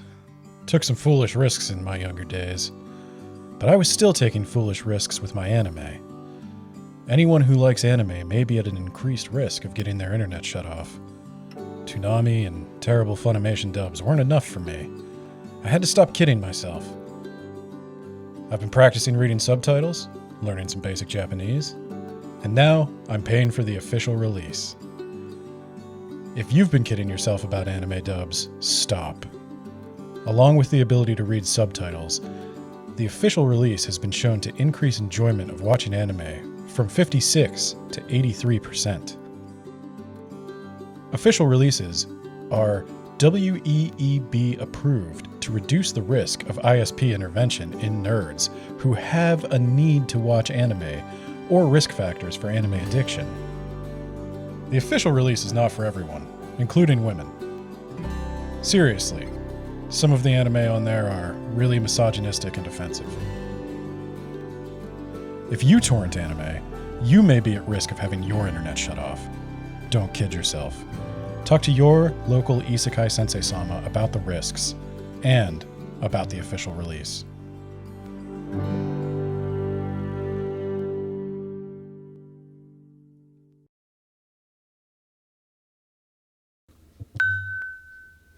Oh, sorry about that, guys. That was an email. What? Wait a minute. Well, what is it? You okay? I think I need to read this email. Oh. Oh? Hold on a second. This could be a problem. Okay. Dear, that time I got reincarnated as an anime podcaster, podcast producer, Isekai Sensei-Sama, also known as Bradley, and co-host Bento Baggins, also known as Benjamin, and Kermit D. Grog, also known as Andrew, herein referred to as podcasters. On the night of Thursday, July 21st, at approximately 7:45 p.m., during the recording of the aforementioned podcast, a letter from one Truck-san was read aloud and subsequently released for others to listen to. Under the statutes of the organization, said reading was completed in a satisfactory manner. Oh, we did good. Oh, nice. But was subsequently followed by what the organization will refer to as unregulated sarcasm. That sounds very Japanese. I shouldn't be laughing. This is a bad time to laugh. The organization does not wish to take action against the podcasters at this time, but would strongly caution against further incidents of unregulated sarcasm, lest action be required. Due to the nature of the infraction, further communique will not be sent. Further occurrences of said infraction will result in immediate retaliation. Oh? The organization would like to take this opportunity to wish the podcasters well and express their interest in continuing a cordial but distant relationship with said podcasters. Are you my wife? Sincerely, Organization Administrative Agent number 382. P.S. I'm a big fan. I can't wait to hear part 2 of your Ranking of Kings review. Well, you finally got that feedback you were looking for. So this is where those Japanese listeners came from, right? Oh, my God. Well, I guess I don't even know if... Who knows where their location is listed at? Maybe they're the German listeners. Maybe they're the German listeners. Maybe the head of the Isekai squad is in Germany. Who or maybe is that's just more- what maybe that's where their VPN sends them. Who is more likely to seek formal approval of sarcasm, the Germans or the Japanese? That is a good question. Oh, my God. I didn't think they were going to be that sensitive about it, honestly. I mean, I even put the little blooper in at the end where... Because I didn't put the actual sarcasm in the episode. Yeah, you took that out. You put it at the end, and like no one makes it to the end. But they apparently... I mean, they had the timestamp and everything. He was a big fan. He did say it was... Well, they said they were a big fan. Well, I think the point is that they're listening to us right now. Hey, more listeners. As in, As we're recording. We're recording this. Oh, I mean, so would it you doesn't not count wanna- in the stats. Live. Oh yeah, that's why they don't show up on the stats. They're listening. They're wiretapping into our wires connected to nothing live. You might want to get like one of those things to sweep for bugs. I don't think it would do anything. I think we Besides just need of- to cut down the sarcasm. We should probably stop talking into microphones. Oh, that's a good point. I guess Well, I just I don't won't make think that's sound gonna ever again. I don't think you can do that. I'd like to take this opportunity to say that the organization is great. I think they're doing great stuff. The good thing. They're big fans of us. We're big fans of yeah, them. I'm This not- is this a is- mutual, Yeah. joint respect and appreciation of each other. Yeah, I mean, where would Isekai be without them? Nowhere. They'd still be on this world. They would not go to another one. Yeah. So we didn't hear from Truck-san this time. Hope he's doing well. I hope he's doing okay. That makes me a little bit nervous about how he's doing. Truck-san, but- if you hear us, send us another letter next month. yeah, we're wanna- we're rooting for you. We want to Yeah. hear from you and make sure you're okay. Really hoping you didn't get trucks on. The Reaper Mobile, I believe, is what he called it. That's one of the names for it, I think. An isekai. What if Truck-san got isekai'd by another Truck-san? What if two trucksons run into each other? Who head-on? goes? They open a wormhole. Tell me about this. Have you read a fender bender with one of your coworkers, Truck-san? Tell me about that next time. I'm curious to know. Yeah. So thanks, the organization, Yes, for thank you. sending us a letter. I totally was completely, written by If a you want lawyer, to but- redeem your free game, send us your address. No, I don't want to hear from anyone but Truck-san or the organization. I want that address.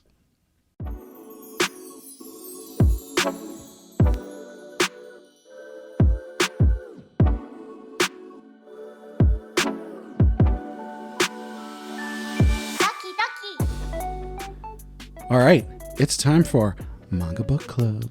At the Manga Book Club, the hottest spot north of Havana.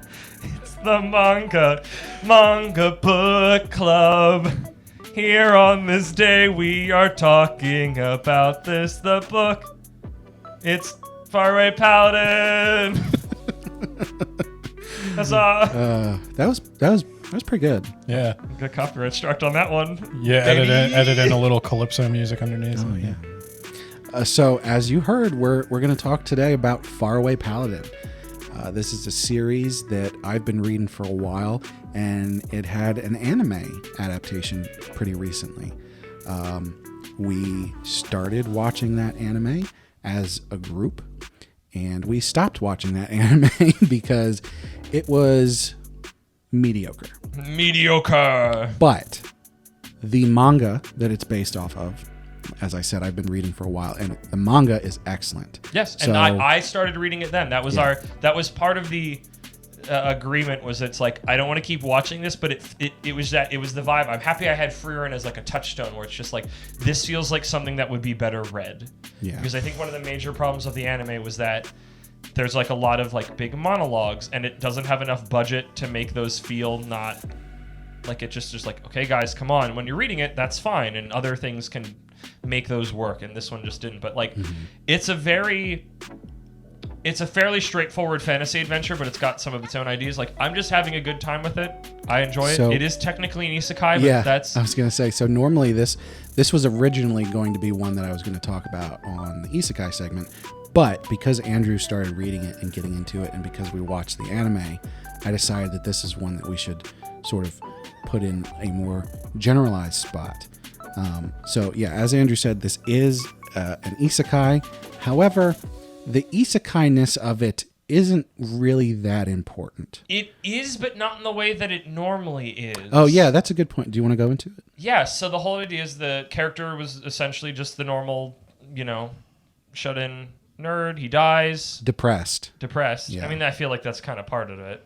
I feel like that's just, unspoken. You already know that. And then is reincarnated in this fantasy world and is raised up and basically goes, I squandered my first life. I'm not going to squander this one. And that theme runs through both his own journey and kind of a major theme of that world and where things go. And I think that's really neat to see. And does he end up kind of overpowered? Yes, but it's not just because, he was reincarnated. It's like, I am now cognizant of all this stuff a lot earlier. Like, I was cognizant when I was a baby. So instead of being like, I'm a kid and I don't care about learning, he's like, I want to put in the time now because I've got, like, adult brain. Yeah, and he's also not overpowered in a way that, like, doesn't feel earned. Yeah, 100%. Like, he's not overpowered against absolutely everyone. He's not without challenges. Right. And It's there's funny. moments, you Yeah. get moments of almost superhero, like, not superhero, but specifically, like, Superman of just, like, some of the characters going like, if that dude wanted, he could just end all of us and it would be no problem. He's not going to do that. But, like, you get that moment, like, they have a moment of, like, that man just suplexed a dragon Yeah. that was killing everyone. And he made it look easy. He did it with his bare hands. That's kind of scary. And, like, taking a moment for that. And I thought that was neat. But then they do go on to show that, like, while that dragon was a big deal because, you know, it was killing, you know, regular civilians, there are enough people out there that could have taken down that dragon. They just weren't there at the time. Yeah. And then there's also even bigger threats out there. And there's also things that he can't just solve through force. Oh, it which is also- like literally a running so- bit where it's like that's what he learns from his fantasy dad. Is just like, I'll just use overwhelming force. That solves the problem. And he's not like a lunk, which is like appreciated. Like he can be kind of an idiot at times, but he's not like a himbo lunk idiot. Yeah. In fact, most of the time he's very introspective. He's a very polite boy. He's a nice boy. I feel like our conversation about isekai cookie making, this feels one that they take a lot of time in the prep of their ingredients, and some of the world is very like, here's the fantasy setting, here are the elves, here are the dwarves, here's a halfling, it's a bard. But there's a lot of, especially the opening part, which goes on like way longer. Like I feel like in another version of it would be like a chapter or an episode, and it was like you sit with him growing up for like a while. It's like it's a prologue that really takes its time.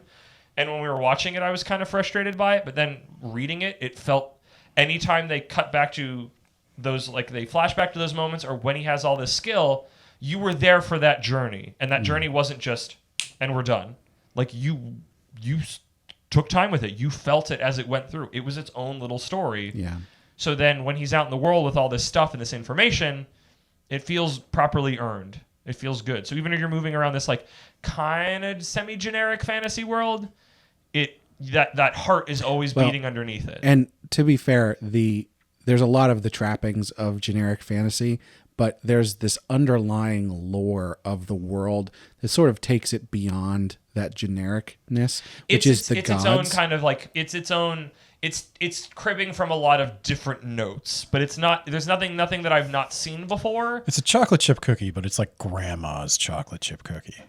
I think that Yes? they've definitely added their own thing into Yeah, it. You know, they 100%. put I some would not say nutmeg. that it's not in unoriginal. Some there. nutmeg, It's just- yeah. Right. Because the way that the gods are portrayed in there's like 7 good gods and 7 evil gods or something like that.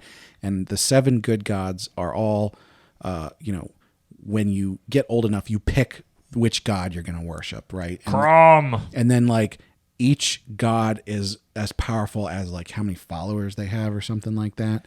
It takes the paladin aspect of it a little more seriously Yeah, than other isekai I've seen. Yeah. Correct. Yes. And literally, so he is what ends a up paladin for happening his is that the god deity. that Will, his name's Will, Merryblood. the god that he chooses happens to be the one that has like the least amount of followers. I think maybe none at that point. Almost none. Like it is a religion that is mostly died out. Like when he is being like raised, it's him and his fantasy parents, and that is far away from literally all civilization. Like when he comes out, and they're from like a long time ago, and one of my favorite bits is like when he comes out, and it's like the way he speaks is out of time. Right. Because it's like they went in there 200 years ago, and it's not that he's been in there 200 years, but the people who raised him are from 200 years ago. So when he comes out and he finds probably my favorite character, Menneldorf or something, an elf, who I normally hate pretty boy elves, you really get a sense, at least in the translation I was reading, of how much of just like, yeah, this elf sounds like a guy talking now, and he swears sometimes, but not in like an edgelord way, but it's like, oh, here's just a teenager now talking to a man from 200 years ago. And it's like there's still people, but it's just like it made that really charming. Where I wasn't just told like your way is very formal because it's like I've been hearing him talk for like 10 chapters and it sounded normal enough, but them doing that really like made it hit home in a way that I appreciated. And it's a little bit difficult to talk too much about it because we don't want to spoil too much. And the god that is such a central part of Will's journey and the story as a whole is the character growth he has with this god, the god of this very specific thing. You don't want to talk about what it is? Do we want to? Let's say this. If you don't want any spoilers, skip to the outro section. So yeah, I don't want to get too deep, but like we'll say right now. I think this is an important definitely recommend fact that I this. think makes it more compelling and fits into something we've already talked about. And you get to it fairly early. It's like 10 chapters. Once you get through that like prologue, you'll get it. Yeah. Which is why I feel okay talking about it. The god Gracefeel is the god of rebirth. Yeah, like the cycle, essentially the cycle of reincarnation. And like it's the whole idea of like, oh, he died in the other world and he came to this one, and it's that cycling of souls. She's not a goddess of reincarnation. She is the god that ferries souls to their next life in this world. Will is an anomaly here. Oh. So when people die in this world, they lose their memory, their soul comes, and she takes their soul, and they cross over, and depending on what happened, they can either start a new life as a new person, no memories or anything, or their soul finally like retires or whatever. Doesn't that mean that those other gods are canon in Earth universe? I'm going to not think about this too hard. I think I tried to think too hard. I don't know. I'm pretty sure that Will sort of accidentally got in here, and that's why he has his memories of his past life. So yeah, but if Gracefell is this isn't important. I'll talk to you about this later. Right. Cut but off this. The important part is that the very key aspect of his relationship with this goddess is that dying a good death. Dying. The act of dying. The act of that your journey ends at some point. Sort of the primary antagonist is the god of undeath, Stagnate, which is sort of weird because he wants to keep Will alive forever. Yeah, his stuff. It's admittedly I don't want to get too deep into it because he's some things popped up with it recently that kind of really made his case really compelling to me. But it's that idea. It's not just like, haha, I'm an evil god, skeletons, zombies. It's like, hey, you were great. What if you could just be great forever? What if I could keep you mint condition on my wall forever? And you'd be always a great hero. Because I love great heroes, and I don't want to say goodbye to them, so why don't we just not do that? So it's very strange because he is very clearly portrayed as evil, but then you go like, well, is he wrong? Like, I know, and I like that they make you question it, even though it's like, I'm the guy that's summoning skeletons and zombies and stuff. And like, there is some messed up stuff with it, but like, I like that at the heart of it. And then it makes his isekaiing more meaningful. It's like if I just stayed alive forever, I would have just been this garbage human forever. The fact that I died gave my life meaning and gives my current life meaning. And it makes his strong stance on it so much more interesting and compelling. It gives it a place to come from besides just like, you should die at some point. It's like, no, he literally died at some point, and now he got a rare second chance that he can actually live a meaningful life. Well, that's important to him. You should change at some point. You shouldn't stagnate. True. Yeah. But, you know. They're probably a little on the nose naming there. Yeah, the god names are all kind of jank English stuff that I'm not a huge fan doesn't of. Really, and Whirl and Bolts. It should have been Zeus and like kind of dumb. I maintain if they hadn't just done a dictionary lookup, it probably should have been like Grace Touched or something. Grayson Feldman. So Ben, you haven't talked a whole lot. Yeah, I haven't read the manga. Yeah, how far are you in it? In the manga? Yeah. I haven't started it. You didn't even start. Okay. Why don't shame him on the podcast? You can shame me on the podcast. This man has a book podcast that he has to read things, and he said the next up is my translation books, and that's what he's going to be reading. Hey, did you start that manhwa yet? No, we talked Exactly. You already don't shame him on the podcast when you already have him reading things for a side series. No, I read it. I was the friend. You can shame. It's okay. I'm actually interested in the light novel. I might be picking it up because Man, the manga. this would be such a cool trifecta between the three of us. The manga is based. I liked the anime enough. Yeah, and that's the thing is the anime. I think if someone just watched the anime, it's probably strong enough on its own that you could be like, I'll finish this out. It's fine. The thing for me is that since I read the manga, going and then watching the anime was just sort of disappointing. And I got the sense of like there was something. This was not the medium to take it in as. They did a lot of stuff right, and they hit all the important story beats and everything, but it just didn't feel quite right.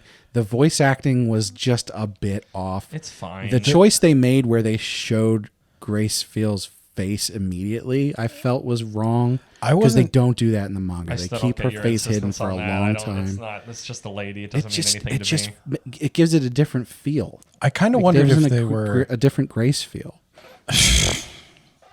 I kind of wondered if they were adapting the manga or the light novel. You were talking about directly because the dialogue feels very novelly. Yeah, that was why I wanted to read it because it felt very just like we're having a fantasy adventure, and it felt like it would make more sense in a book format. Yeah, it didn't feel like the anime did a lot to adapt it. Yeah. No, that might just been cost and effort and time. Yeah.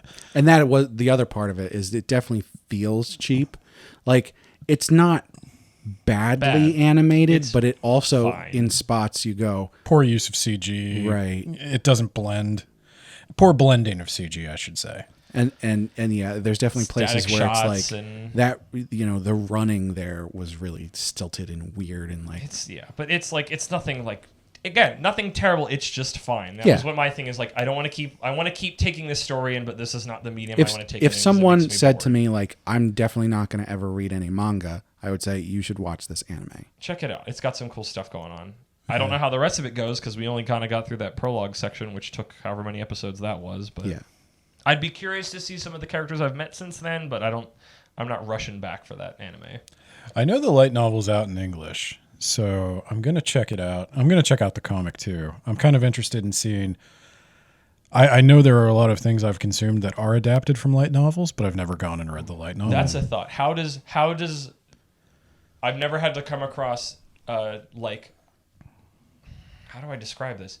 Like translated 3 times stage because it's like so and so walked over here. Like you don't have to do that in a manga or an anime because you have visuals, you have motion in the anime situation where it's like how does that translate? Like is there a specific like what are the kind of feelings of that a translated work from Japanese to English where it's only words and there's no pictures, so you get things like that of like or like adjectives and stuff like that. Yeah, I got the vibe that the novel makes a lot of use of inner monologue. And I could be wrong. I'm just guessing. Manga does a lot of inner monologues. Yeah, so it would surprise me. Because in a novel, you can do that. You can just have these big walls of text because a novel is a wall of text. So well, there you go. I'm interested in kind of comparing that adaptation. I don't know. That's probably more of a blog post than a podcast topic. I think we could check back in with it if we could do it in a couple lines in like an isekai segment. But I think there's something there because that's definitely like a thing we're all aware of that none of us have really dealt with is light novels, and I feel like that'd be something interesting to report back on. Yeah. So something I definitely wanted to touch on in our discussion of this is the magic system of the world, which I really love. Because the way that they portray it's magic. It's one of those magic systems where they can sort of do anything, which always feels a bit hacky to me. But they they put an emphasis on the fact that words are power. Words are magic. And so the sorcerers of this world, if they want their magic to be powerful, they can't lie. I think you just got really like keyed into that idea because I remember you talking about the magic system. Like, it's cool, it's fine. I'm always a sucker for words of power in any setting. I always love the like. It's one of the reasons I like Kill 6 Billion Demons, where it's just like this world key is a tuning fork for one part, like 1/8 of God's name, and the frequency of 1/8 of God's name is power, and I love stuff like that. But there's also the whole thing. But where there is a little bit of the magic does this, the magic does that. But it's through words, and there's some neat ideas there. But I'm not as like jazzed up about it as you are. But you can also, there's the whole thing where like magic can be done by speaking or it can be done by writing.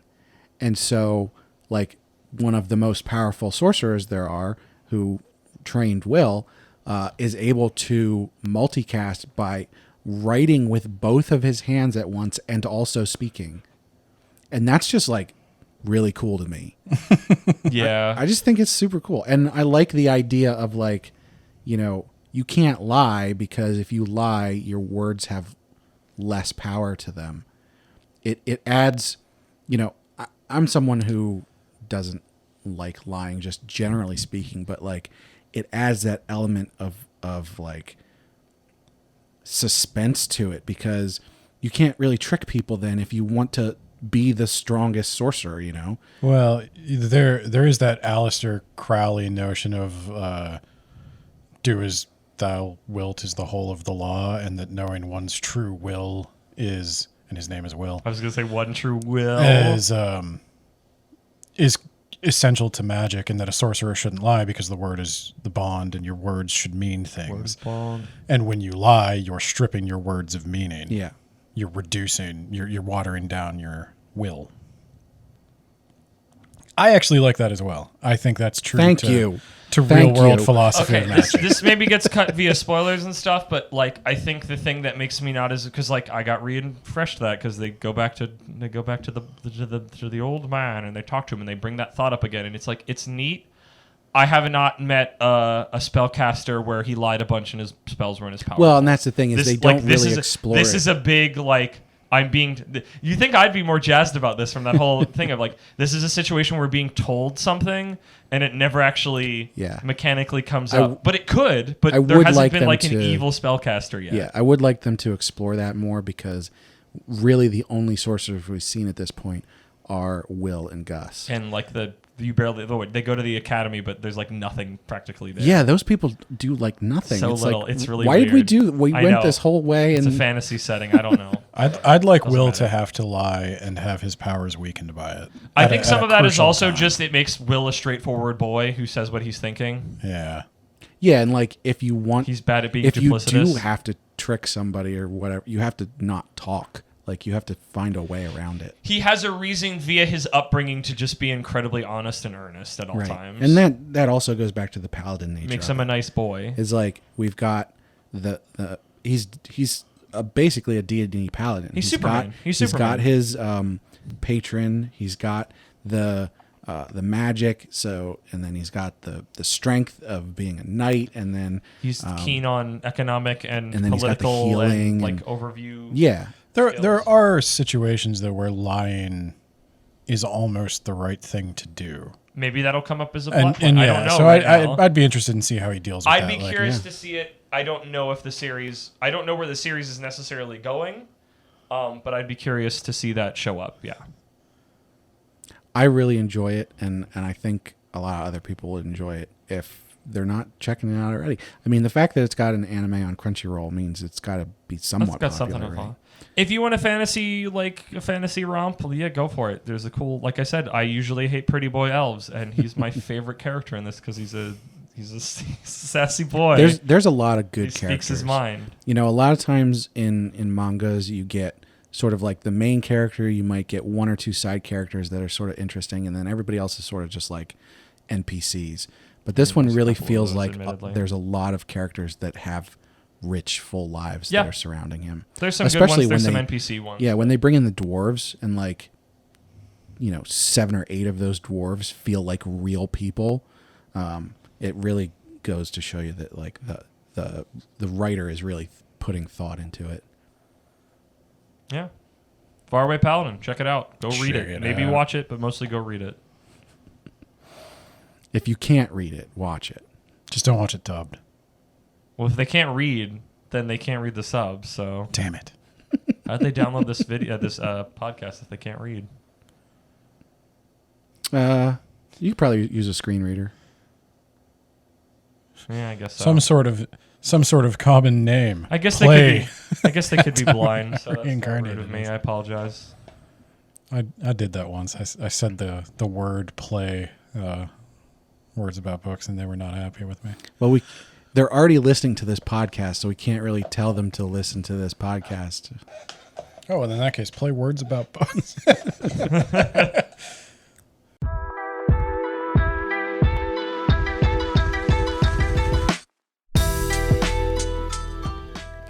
Well, that episode's over. Woo! Not like I even wanted you to listen to this, Yarrow. I don't know how much we can keep this up. You better not try and talk to us.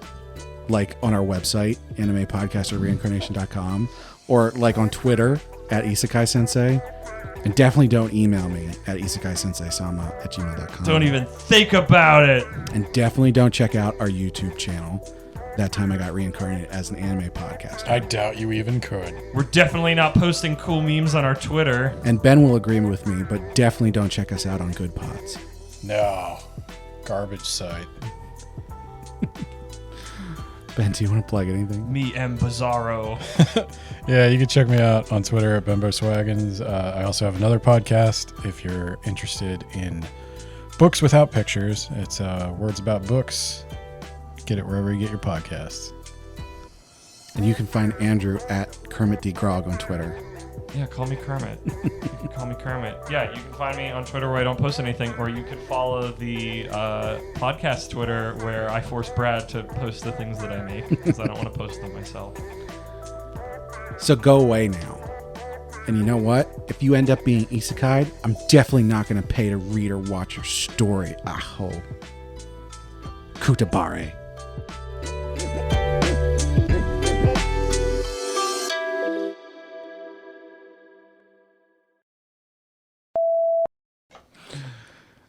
I really want to make... I don't know if I have to take pictures tonight to get the right head angles, but like, do you know that JoJo Part 5 meme where it's like somebody's like kicking somebody... Like there's a man drinking wine in the front of the panel, and in the back of the panel there's like two people kicking somebody. And then a couple panels later, the guy drinking wine has joined in on kicking this thing. Yeah. I want to do that with the three of us, and the guy being kicked is just labeled as simuldubs.